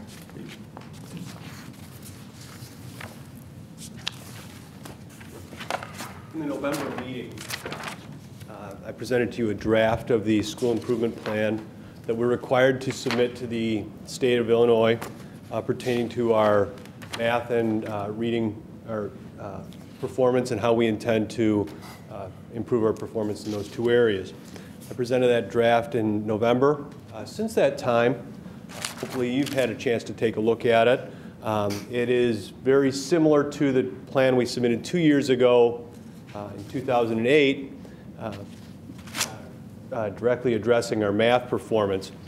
Since that time, in November when I gave you the plan, we've had the opportunity for Lisle High School, which is a school, as we're all well aware, of similar size and having a similar structure to ours, serve as our external chair. They've reviewed our plan. Their principal there is Pete Sullivan. It's in his first year as their principal, but as a principal at Lockport, was also involved intimately in a school improvement planning process. And it was very complimentary in how we targeted the many aspects of the plan, and feels confident that we've made some good decisions moving forward. And that was nice to hear, to have someone who has had experience in it before in a far different district come into his district, to Lisle, and get a good feel for it. We've also had an opportunity to have our SPAN parents review the plan. As you review the plan, you can see that the parental communication aspect of the plan is an important one. And to have our parents take a look at it, at the plan, and to take a look at some of our planning objectives from the parent communication perspective was very helpful. You know, they gave us some good feedback on how we might best communicate the things that we're doing in reading and math to our parents so that they can be involved, especially with some of our targeted groups, particularly people who are moving into the district who might not be familiar with all of our programs.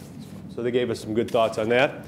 That being said, I'd like to do, if you approve this plan this evening, well, I wouldn't like to do it. I would like to do it, but I have to do it. If you approve the plan tonight, tomorrow I'll click send, and as long as it's approved by the district office, the state will get our plan.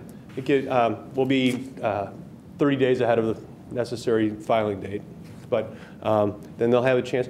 Now the state can come back and say, well, wait a second, you need to take a look at this goal. We need more from this objective. Your timeline needs to be more clearly stated. I don't anticipate that happening, or I wouldn't send it forward. But there is a panel at the state that'll take a look at it, and they can put different eyes on it. One of the things that's a bit different that I need to remind you of, when we submitted our plan in 2008, we had RESPRO funding. And from that RESPRO funding, which is it's a resource that they give to schools who are in this process to offer them services and provide consultants, we got quite a bit of insight into the process in 2008. We didn't get that funding this time around. We didn't qualify. As the number of schools in this process grows, the pool of money does not grow. So first-timers in, pulled in more of the funding. So Maggie Bruner, who was our consultant last time, was helpful. I gave her a couple of calls. I said, hey, can you take a look at this? She says, look, she gave me some confidence that we've done all right and that it's going to go well. But that's our process up to this point. And I hope it represents, I know it certainly represents what we're hoping to accomplish in the next 2 years as we move things forward, and I hope it represents your goals as well. Steve, is there a sort of a summary of how this plan is materially different from the plan 2 years ago? I mean, how is this going to move us forward in a different way than? In the area of math, the last plan was exclusively in math. It was targeted exclusively at math. In math performance, a lot of what we have in this plan is monitoring some of the programs that we have in place, several communication issues with parents. We've tried to really target those, the new parents coming into the district. Our math process is pointed in a very positive direction. And when I talked with Maggie from 2 years ago, she said that's something that you should continue to do, monitor and manage, from a math perspective. Now, reading is something that we're new in not meeting. So from in a reading perspective, that whole reading aspect of this plan is modeled after the math plan from 2008, because when we're starting to target students and students as far as from their band performance and their performance levels and ISAT, and then the Explore Plan ACT practice perspective, we're going to go back into our reading performance and try to do that with them. If you were going to accelerate this plan, what would you do differently? When you say accelerate the plan? Well, the dates and the timelines. If someone came back to you and said, like for example, it goes off for review and they come back to you and say, hey, these are all great words, but you're taking too long. Are there things that you would or could do if you had different resources or something different to accelerate the successes you're trying to achieve? One of the things, to accelerate the implementation of the plan, much of what we have in that plan will be implemented and we'll start monitoring in this year. It's not, from a 2-year perspective, the second year is very much not a monitoring, but it's a managing and then moving it forward. And this can be a living document. So if we get into 6 months into this and go, oh, wait a second, we've got a better idea. This isn't exclusively what we're doing. It is the primary backbone for what we're doing, but we can add to this. I think one of the things is we try to accelerate, when you say accelerate the plan, clearly what we want to do is, from a student achievement perspective, move as quickly as we possibly can. One of the things is you have to have data to manage and to make determinations? Well, much of the data that we have as far as explore and plan from this year we already have because we took that in November, and that data will start coming back to us. So that helps us to accelerate then our identification of subgroups. Of course, we don't take the PSAE until April. And that's one of the flaws in this, well, not necessarily a flaw. So we have to take last year's PSAE group, which is this year's seniors, learn from them as much as we possibly can from their Explore Plan ACT performance, then take this year's group of test takers. But the real proof in the pudding, frankly, for this kind of planning perspective, really is going to be with this year's sophomore group and what we'll learn from them. So all of this is helping us to manage a longitudinal data collection. One of the statements in here says, while our current level of performance on math section falls below 77.5% in 2010, 85% of students tested in 2011 and 92.5% of students tested in 2012 will meet or exceed math standards. Unless I'm reading that wrong, you're predicting the future. So I'm just wondering, what's the basis for making that statement? Those numbers, 85%, 92.5%, those are the numbers that NCLB requires us to try to accomplish. That statement, those goal statements, really they're not a choice. That exact statement 2 years before indicated those NCLB target numbers for them. So that's really what we're going to do. Steve, I'm looking at, and the part that I was kind of focused on as I was looking at this before the board meeting was the action plans. Okay. And specifically the action plans as they're related to the students. Okay. And so you've got 7 different strategies and activities listed on, I'm actually looking at page 28 and 29. Okay, perfect. And this pertains to math, but I also looked at the reading piece, and really the strategies and activities are listed, they're almost identical, yep. You know, as far as what you're doing. But, so I look at these and I see number 1, number 2, and number 3, and those are all basically related to assessments. Mm-hmm. How you use them, what's being identified from them. And 4 and 5 are related to college readiness standards. Mm-hmm. 6 is test preparation improvements, and 7 is a tutoring program. Right. So my thought is, and this spans from now until pretty much June of 12. So as far as getting some sort of progress reports of what's happening with each of these strategies and activities, I think it would be a great idea to hear from the staff so that they can identify how this document and what we have here translates down to the student level and what's happening with the students, because that's the most important relationship is between the teacher and the student. So how are they using this and making it come to life for our kids? And so, you know, progress reports along those lines telling us, well, we analyzed data and we found this gap, and this is what we're doing to fix it. And I'm not talking about these huge presentations that people have to come in, but 10 or 15 minutes from, you know, whoever's working on these particular elements, and like I said, I broke them down to 4 instead of 7, I think would be a good idea so that we can see the progress as it's happening. And if you find something that you've decided to change gears on, then you'll be able to identify it at that time and let us know.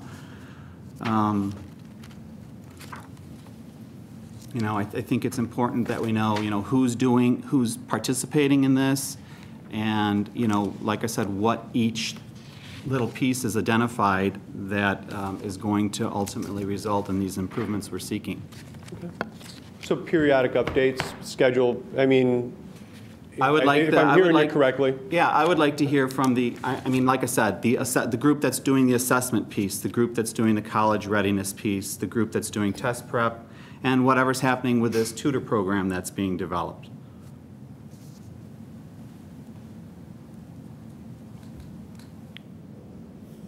And I think those are similar strategies and activities that are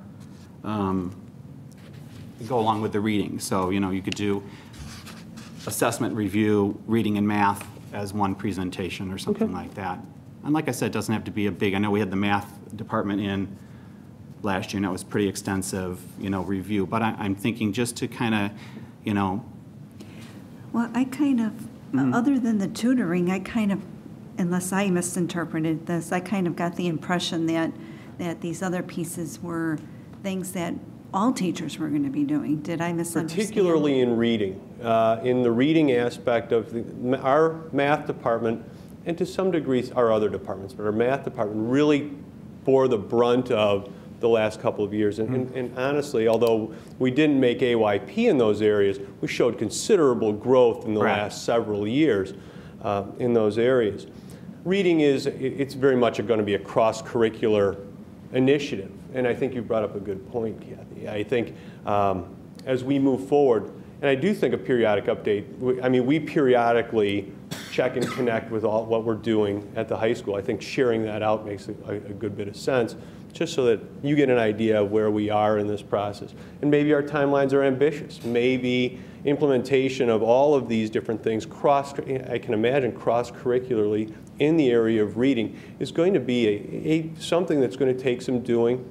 And so I think that makes some sense.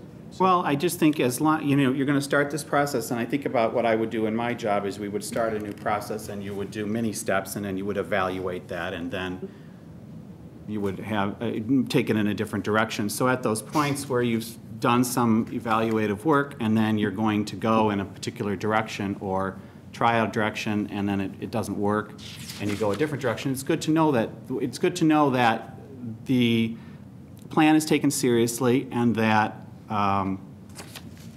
how it's progressing. I'm not sure how much concrete data we'll be able to actually get, other than, the teachers will maybe communicate back with what, they're doing, because until you actually do assessments again, we're not going to really know because this is about the 10th grade cohort, right? Right, in all likelihood. Primarily focused on the 10th grade cohort. And so when are the next assessment processes on 10th well, grade? You do maps in January. Map testing with the 10th grade. Yeah. That's, so I guess that's the next assessment step, right? Next assessment step, but truthfully, when we talk about the map testing, we certainly utilize, but when we talk about the EPAS, Explore Plan, ACT, their next assessment, next opportunity to assess growth will be when we do that again in the fall of next year with the kids who took Explorer this year. They'll take the plan next year, and the kids who took the plan this year would take the ACT sample in the fall of next year. Yeah. But I do think an update on some of the things that we have started to put into place would make some sense. Excuse me. To make some sense, so that you understand where we're going when we start pulling this next round of data together, and we can do so. The process, as I've said all along with assessment, the process should be more important, and also lead to a positive result at the end in all of those cumulative standardized assessments. So I had a couple questions, just to make sure.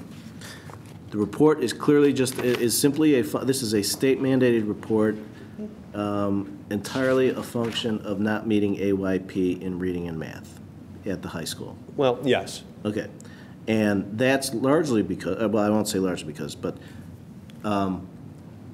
meeting AYP meets and exceeds standards is a function of what those benchmarks are, and right now those are arbitrarily increasing by 7.5% a year, and under NCLB. Right. So even though we didn't meet, for instance, in math, the benchmark that NCLB set, over the last 4 years, actually 5. Let's go 5. Over the last 5 years in math, our percentage of all students who meet or exceed expectations has gone from 42.5% to 45.9% to 52.8% to 57.4% to 66.7%.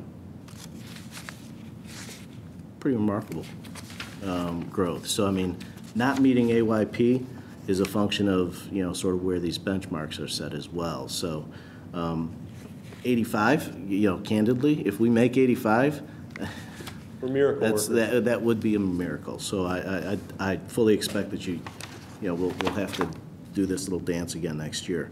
Reading obviously is disappointing, but you know, I'm happy to see the plan in place. A couple things that just from my note, you know, most of the stuff that was in here is very specific to what you do and what the teachers do, but there was one line in here that I picked out, which was something that I think we as a board need to be very cognizant of.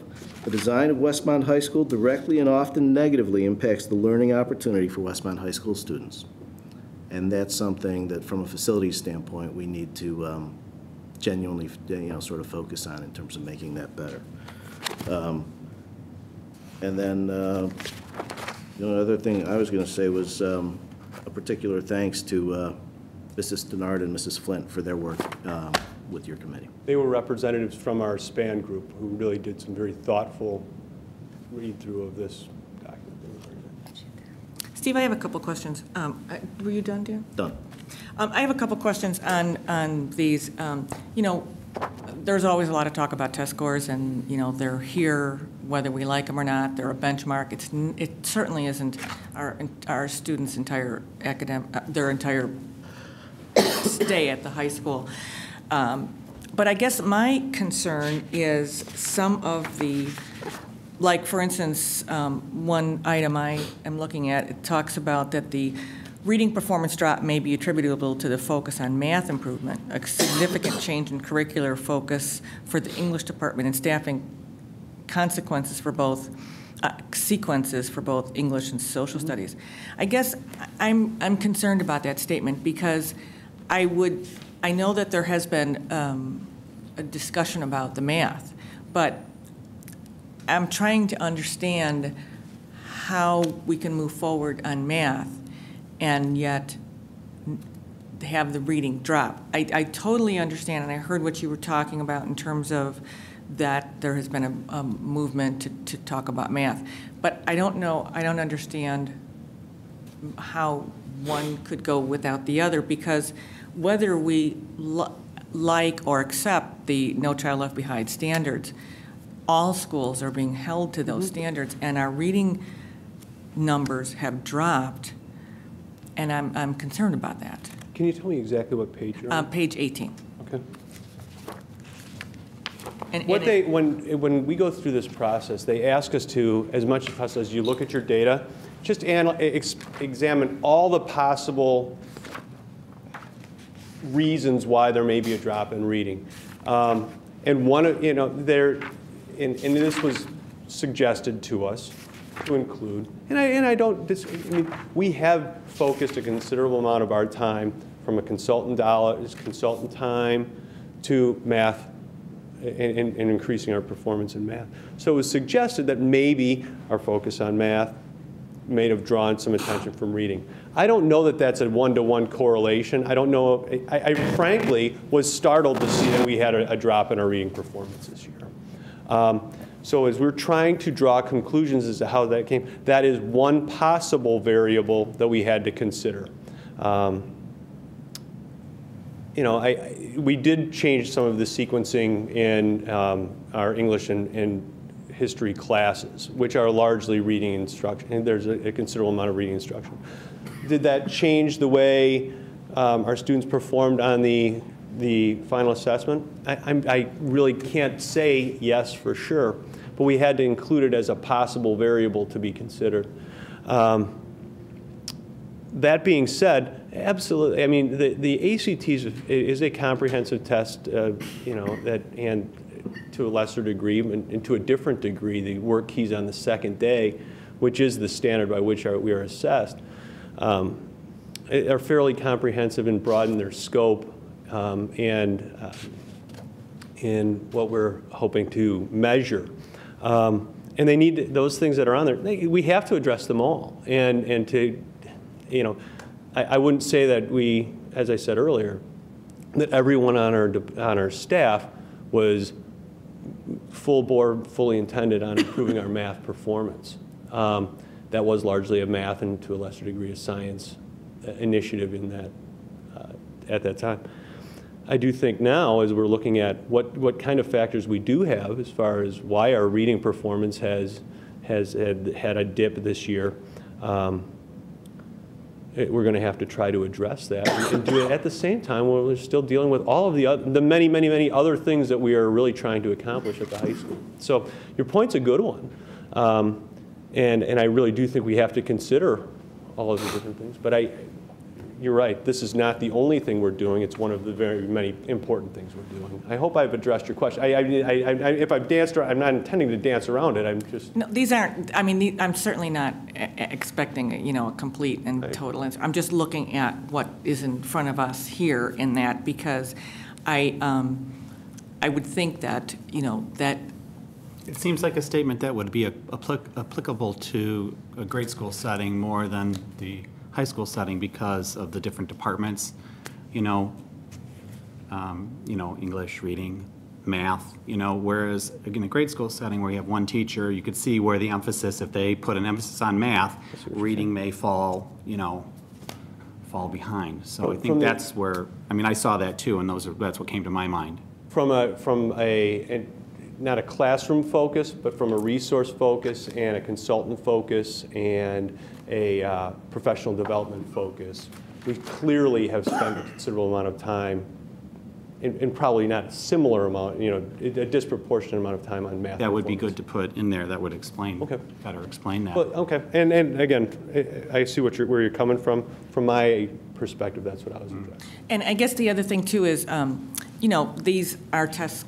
The report cards go online, everybody looks at them, everybody knows, every school district, we all have to post our numbers.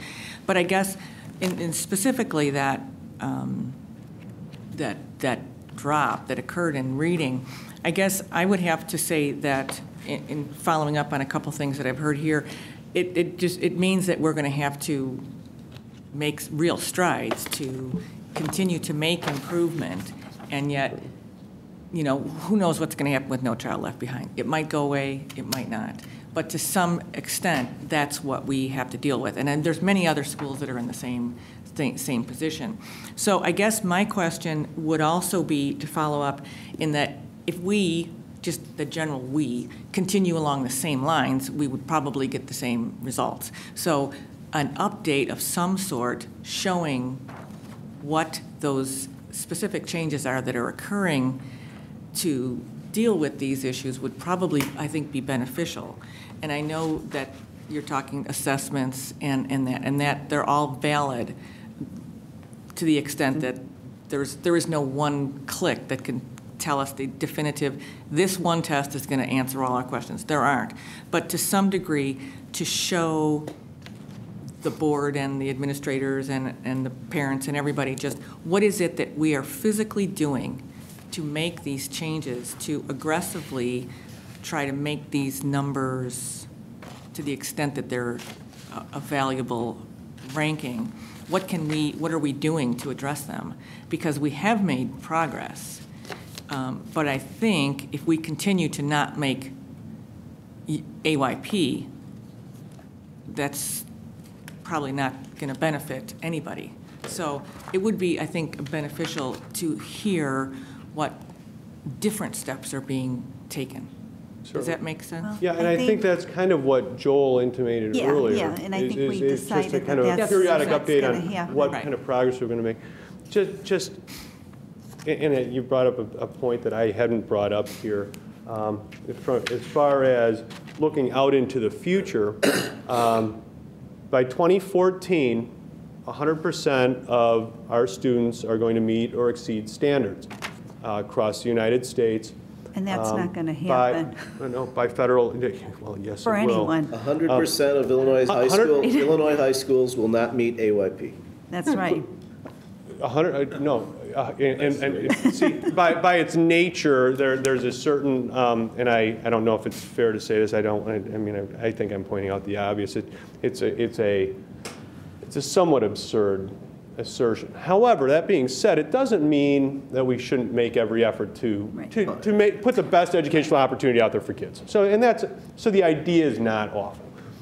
At our current, to kind of shift gears a little bit, if we don't meet AYP standards in the next 2 years, in 2 years we will be in restructuring. Next year we would be in a situation where we're exploring restructuring options, and then we would be in a restructuring situation. I think one of the things, as Joel said, like periodic updates, when we do those periodic updates, if you'd like to have me just talk what restructuring might look like so you can get your head and your thoughts wrapped around it. Keep in mind, by that time, almost everyone in the state will also be in restructuring. That's really not an exaggeration. But I think it's going to be a term that you'll hear, and people will, and I think it'd be helpful for all of us here to have a similar idea what that means. So when people use it loosely or incorrectly and really speak to what that means to them and what kind of fits what they want to hear, you have a better idea on what that is. And it's pretty simple stuff, but I think, and I can give it to you unfiltered, and I think that would be helpful. I guess the only thing is that there are schools that do have bragging rights because they are at least making that threshold of making the AYP. Mm-hmm. So far, exactly. But it would be to the extent that we're looking at other schools to see, we talk about dashboards and stuff like that. Maybe we could look at what other schools have done to turn around their programs so that we're not, right, at some point, 100% of the schools will probably not make AYP. But from our perspective, we should probably be trying to do the best we can to move those numbers upward. Yeah, and I'd say in the last probably at least 5 years, we've spent a considerable amount of time networking within DuPage County. The dynamics of schooling in DuPage County is a pretty diverse group of, economic situations, high school only districts, single high school districts, unit districts, and the network that we're involved with, we really do quite a bit of sharing. The ideas that are in this plan they didn't come out of a magic hat. We didn't make them up. We've really borrowed and we've shared some of the programming things that we've done, and I go to RESPRO meetings whether I'm invited or not. Well, I'm always invited, but I'll go to the RESPRO meetings even though I don't have RESPRO funding. And we'll share the things that worked for us. Some of the things that we had in the paper at the beginning of the year, people were calling us all over the place going, hey, how'd you do that? And I think no one in this county, no one that I know in education wants kids not to be successful. So to keep it so that, hey, we're growing and you don't get to benefit from what we tried, sometimes it fits, sometimes it doesn't. It doesn't do anybody any good. And I think the people at least that I'm working with and that I know and that we've branched out to meet, when you talk about the Noble Network, those people, they're trying unique things, and they just open the door and say, come on in, check us out. There's no damage in that. And I think educators as a whole are getting more and more effective and are more willing to share what works, because no one wants a kid to be. Okay, thank you. Well, and I just want to, I'm sorry, Shannon, I just want to reiterate what Dan pointed out, that even though we didn't make AYP, we have had substantial improvements. I think, Dan, it was like we started out at, 42% or something like that, and now we're at 66%. So, I mean, even though we didn't make AYP, we have seen substantial improvements over the last 5 years or whatever amount of years those were that Dan read off. So. And ultimately, the conversation about NCLB is that it is untenable, it is arbitrary. So, I mean, that the conversations ultimately have to happen at the level of the legislature about how they're gonna find rational assessment processes. Because right now this is fairly irrational. And that's and not to get way off, you guys probably have other things to do, but I think another thing as we talk with we're involved now with the Consortium for Educational Change, and we've gone to some pretty exciting meetings where people are talking about what's next after NCLB in 2014 and how assessment looks, and if we're going to come up with a growth model, as Dan said or alluded to, and how that transition from what has been our current assessment practice that we as schooling entities have been held to and have really constructed much of how we educate kids around, to what might be a very, very different assessment model, and how we do that. And the Common Core standards that our state adopted this summer, along with 26 others, is going to have a big part of that too, because that changes how we, in some ways, it's going to change how we focus our instructional practice, our professional development, so that we can prepare. For a while, we're going to have a foot in this current assessment practice, and we're preparing for kind of a moving target in 2015. So I think it's going to take some real planning. It's going to be a considerable undertaking. It's the right one to do, but it's going to be a considerable undertaking. So I have just a small request for Kevin or for you.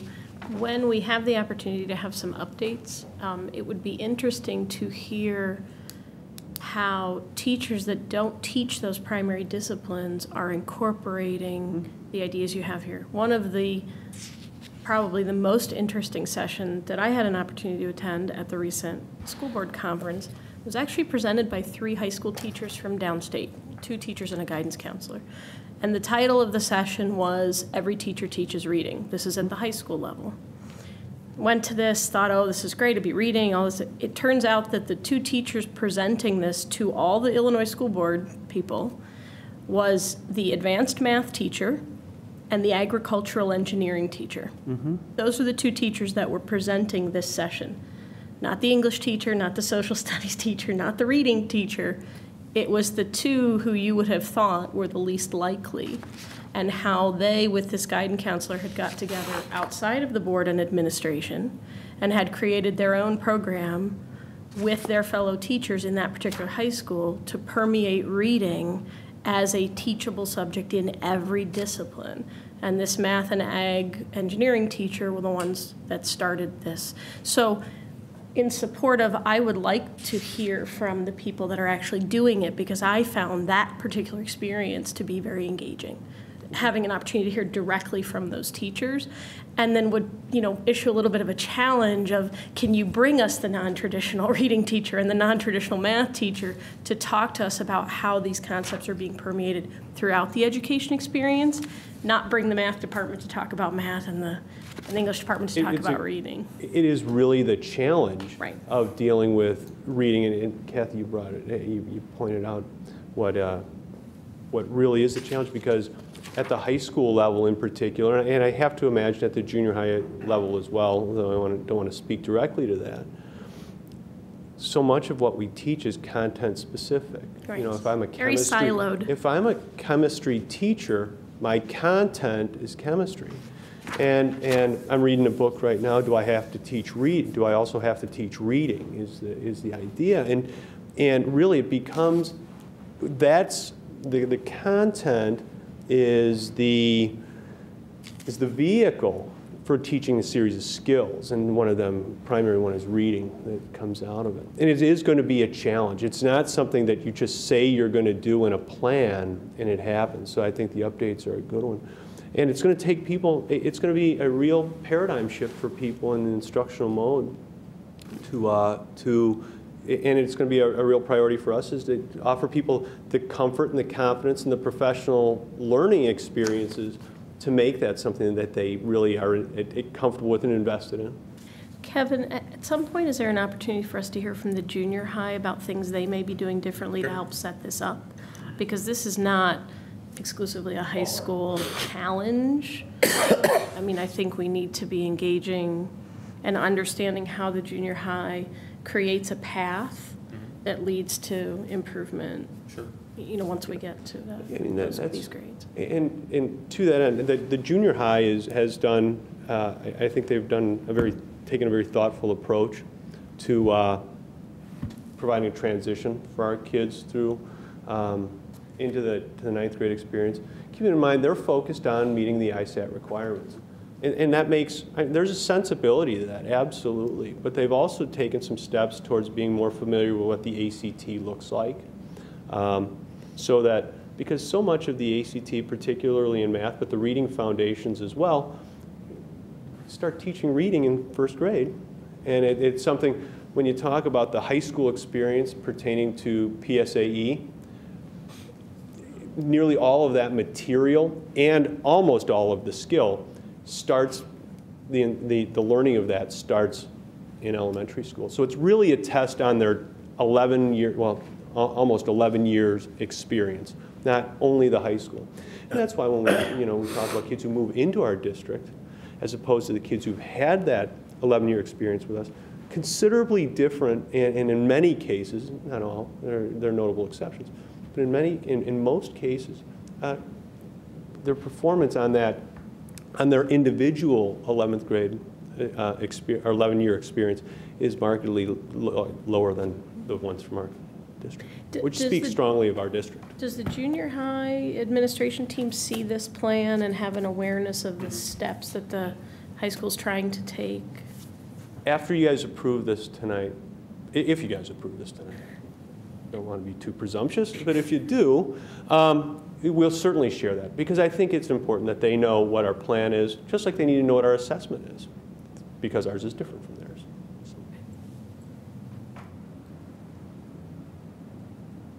Thank you. Hey, I appreciate it. Thank you very much. Thank you. Okay, the chair will entertain a motion to approve the Westmont High School improvement plan as presented. So moved. Second. All in favor? Aye. Okay, then we've approved your plan, Mr. Carr. I'll push that. Thank you. Thank you. Thank you. Okay, now we'll move on to finance. First, update on property tax assessment appeals.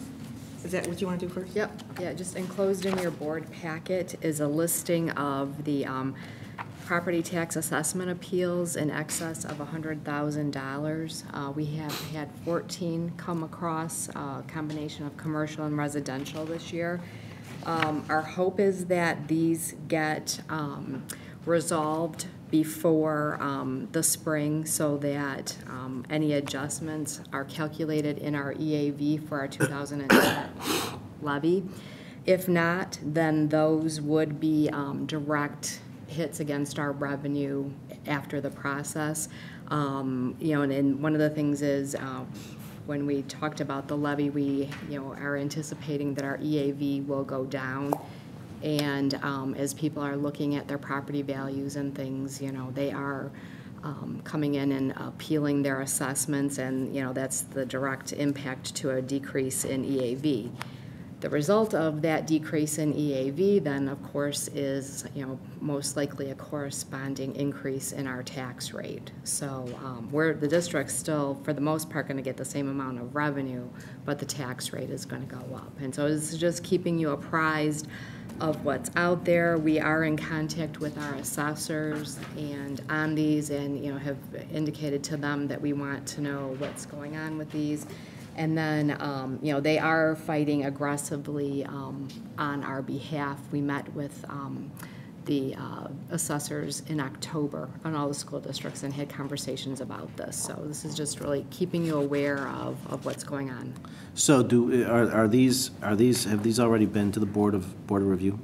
They are going to the board. They're going to the Board of Yes. Review. And so hopefully they'll be resolved before we get our final EAV numbers. On these specific properties, these are 201 properties. Correct. Right? So other than the assessors, at what point do we actually engage Franzak to represent us at those things. Well, and I'm gonna do a report on that next month, but if they go into PTAB, if the Board of, after they come back and, usually they try and resolve these, Yeah. okay? No, I get that. If the appellant still doesn't like that, then they can go through the PTAB process.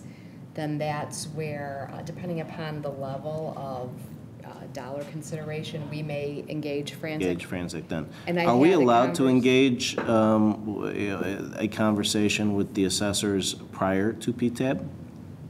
Oh, sure, and that's what we did. All the school district Okay. business managers met, and they know that, we want them to. But I mean, in terms of these specific assets, Sure, would that and be there- something I that mean- Franzak would do or something that you would do? We do that. Okay. The other thing, Franzak can, it's one of those things where you're balancing most of these things get settled Yep. and they're somewhere in the middle. So Yep. you're balancing the cost of engaging legal counsel to do some of this Yep. versus the potential outcome in tax revenue. And Understood. at this point, it's not a direct dollar hit. It's when we Well, get it to is, that. it is in the level. current year to the extent that there's a reduction in the current year. You catch it in the next year because you Wow. basically just spread it, but in the current year. There's 3 assets in here that have over $1 million change, Right. right? Pasquinelli, there's the Pasquinelli Drive projects, and then the Heitman project, which is the apartment complex. Those represent $5.5 million of EAV request. Those are worth figuring out where they're going because those are the biggest ones. Right. Just- And I was in consultation with both Franzak and with Hodges. Yeah, I mean, and particularly on comparing- those 3. yeah. Particularly on those 3. For someone who doesn't know much about these, do these, you say they tend to settle? But that is the goal, is to come up with, a value that's reasonable, because the assessors, obviously, if they lower assessments too much, then a multiplier gets applied anyway. So it's in their best interest to make sure properties are valued appropriately, because otherwise a multiplier is applied to all properties in the area. The other thing is, one of the things, we're in a unique time right now because you can consider short sales and some of the other things that they weren't considering before. So, the whole game has changed, and, we're just working through that process because the rules and how some of this is occurring has changed from what happened in the past. Thank you.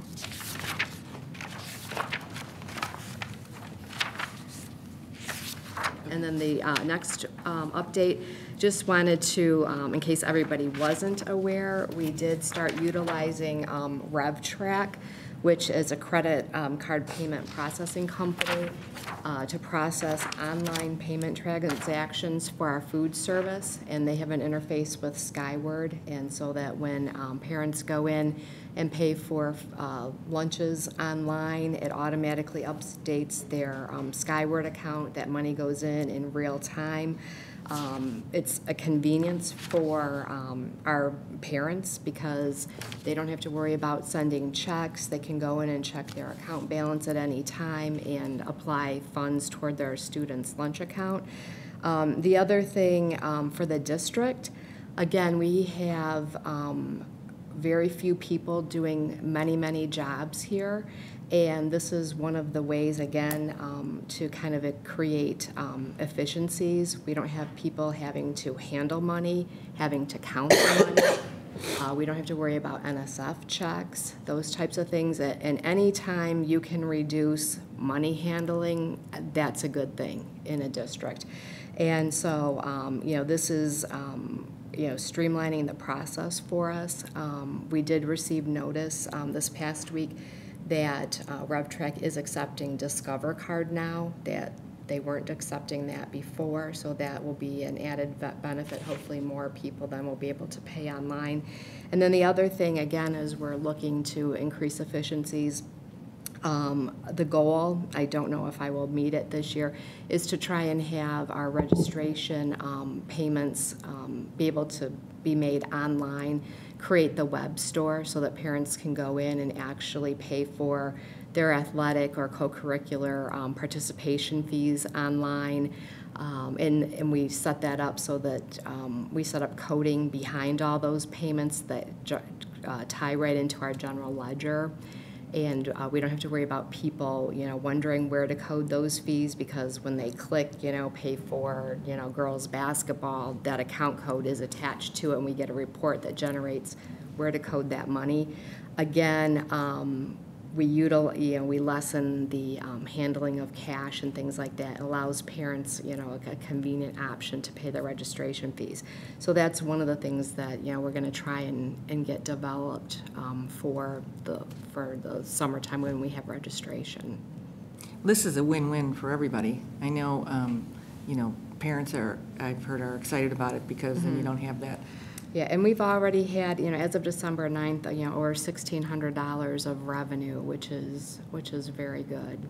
I noticed it says on here that it might be able to be extended to other organizations. Yeah, and in another district I was in, we allowed our booster organizations take donations for boosters through this process. If I know Grant had come to me to see if we might be able to do, when he was doing his wreath sales or things like that, if we could do that, that's definitely an option for next year if we have enough advance notice to get that out there. And then, for our for those types of organizations, right now the district is absorbing the convenience fee because, again, for us, manpower, it costs money to process checks and cash and things like that. And for those types of organizations, then we would incorporate that fee into the cost of the item. So we need some advance notice so we can price accordingly. And are we being charged a fee right now? Are we being charged a fee? There's a convenience fee, there's a service fee, as all, Visa, MasterCard merchants pay, and yes, we are paying a fee for the service. And approximately, what would It's you? 3.99%. So, Have we asked the bank not to waive that or to donate that? It's not the or? bank. This is, RevTrack is a service, is a credit card processing So this service. this is their profit. Right, and many school districts throughout the state use them. And again, part of it is the way that they interface, again, with our Skyward food service management. When we have fee management through Skyward, it will interface with that. Some of the other avenues that we have for credit card processing don't have those interfaces that feed directly into our accounts.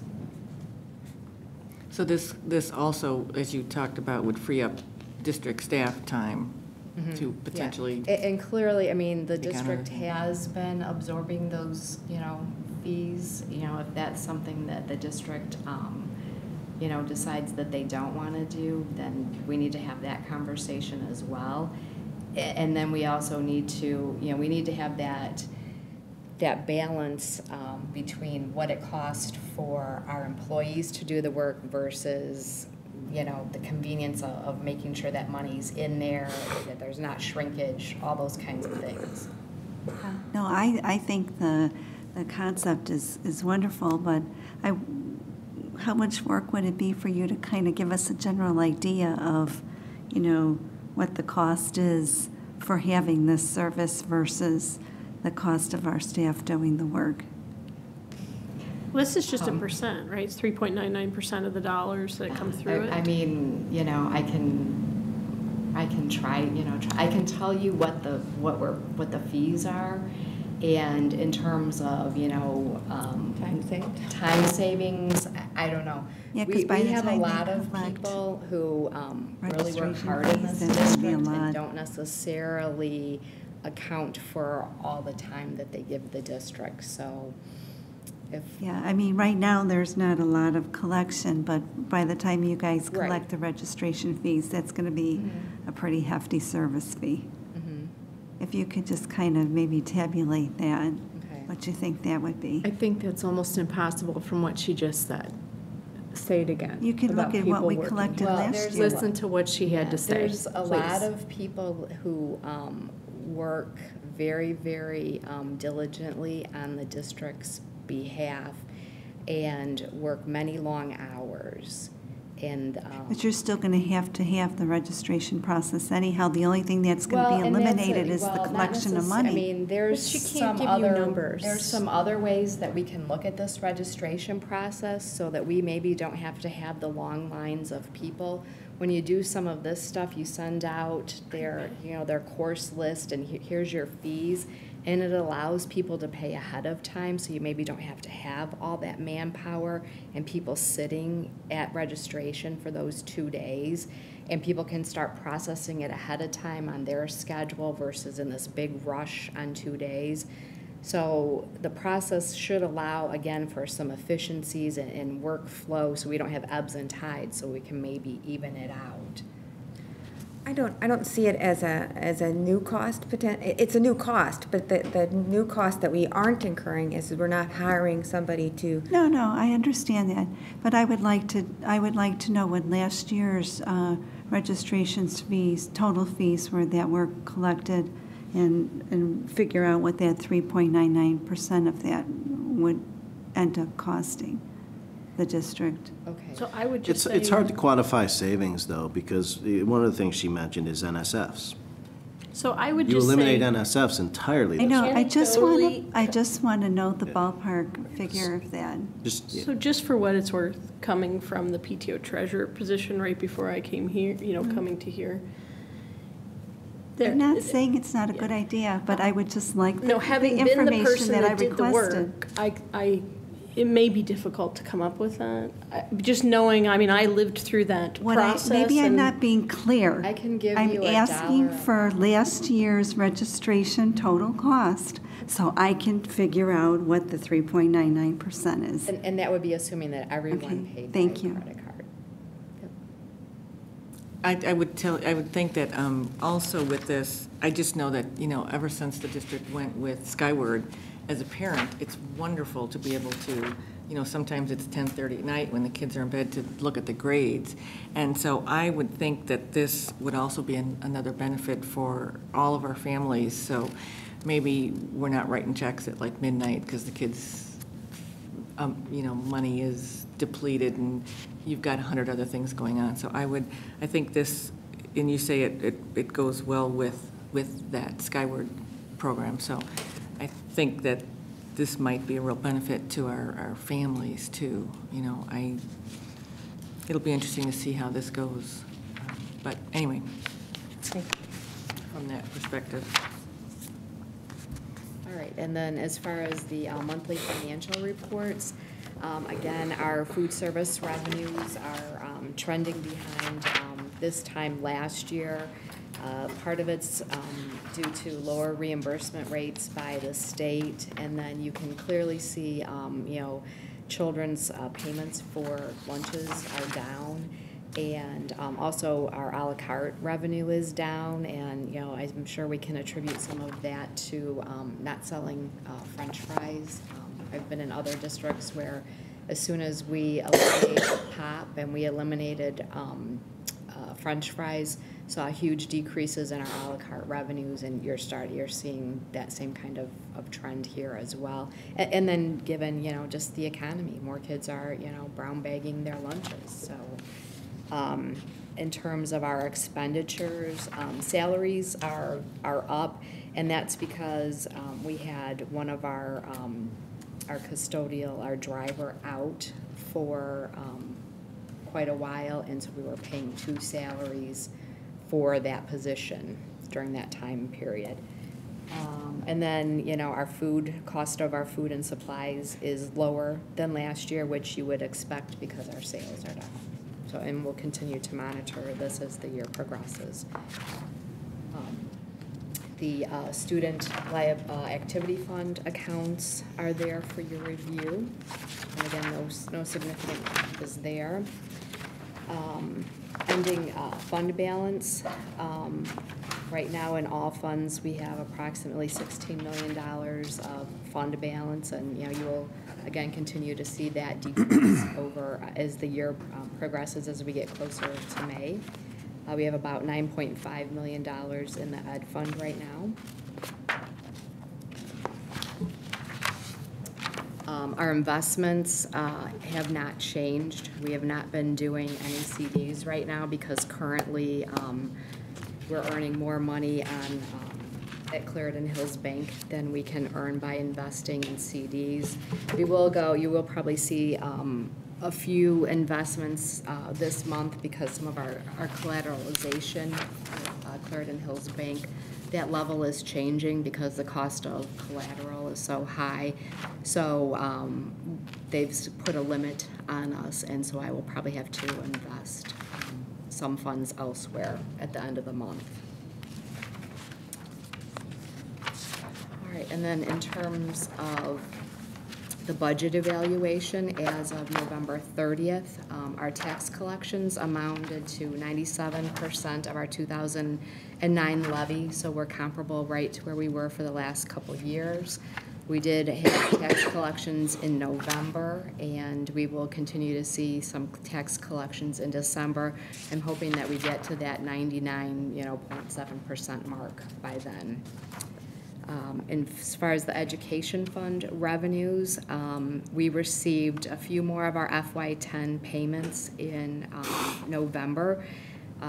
As of November 30th, we were still waiting on about $237,000, and I can happily report that on Friday last week, we did receive all of our FY10 revenue. So in December, we did finally receive all of our FY10 revenue.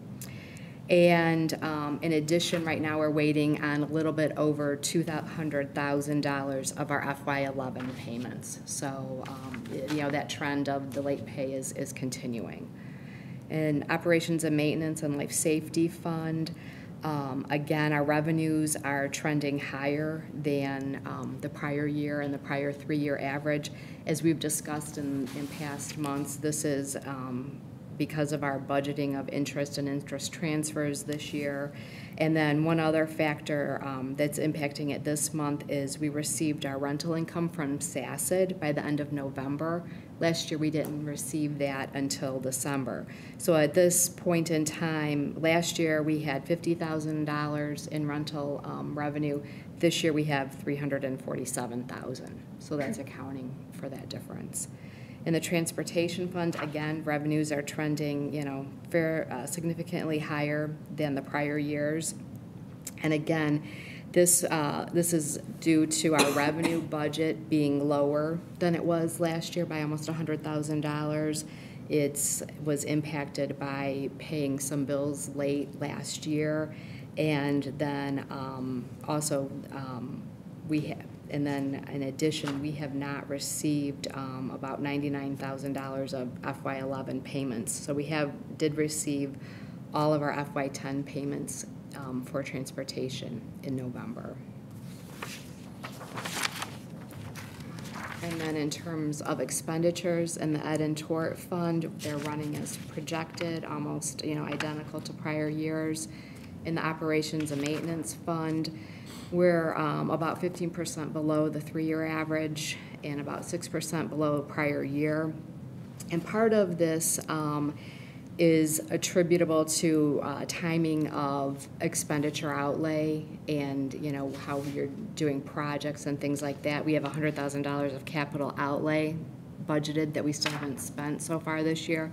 The other piece is when I went back and kind of looked at trends from prior years.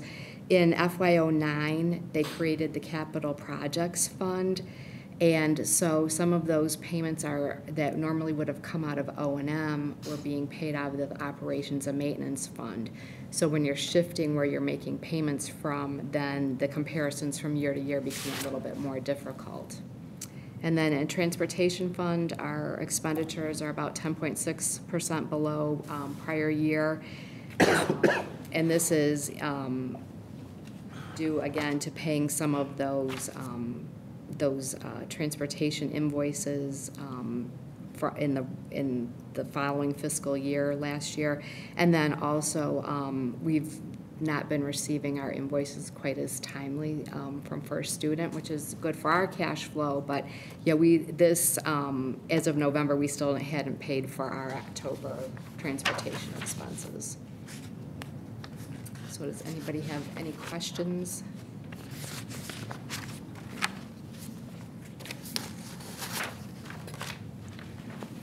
Are we at the expense report then? Yeah, and then the expenses for the month are attached. Does anyone have questions on those? Okay, then the chair will entertain a motion to approve the bills for the month of December 2010 as presented in attachment F6 in the amount of $1,301,419.23. So moved. Second. And roll call, please, Mrs. McMahon? Mrs. Hancock? Yes. Mrs. Lubeck? Yes. Mr. Price? Yes. Mrs. Thomas? Yes. Ms. Casey? Yes. Mr. Charleston? Yes. Mrs. Charlton? Yes. And are there any public comments at this time? Okay. Just very briefly, the next school board meeting is January 11th at 6:30, and that will be at the high school, and we will have student recognition at that time. So the next meeting will be there. And also, since our next meeting will not be till next year, I'd like to say happy holidays, Merry Christmas, and Happy New Year to everyone, and to our families in District 201. And then the chair will entertain a motion to enter closed session for the purpose of discussing collective bargaining issues. So moved. Second. And roll call, please. Mrs. Lubeck? Yes. Mr. Price? Yes. Mrs. Thomas? Yes. Ms. Casey? Yes. Mr. Charleston? Yes. Mrs. Charlton? Yes. Mrs. Hancock? Yes. And there will not be a vote.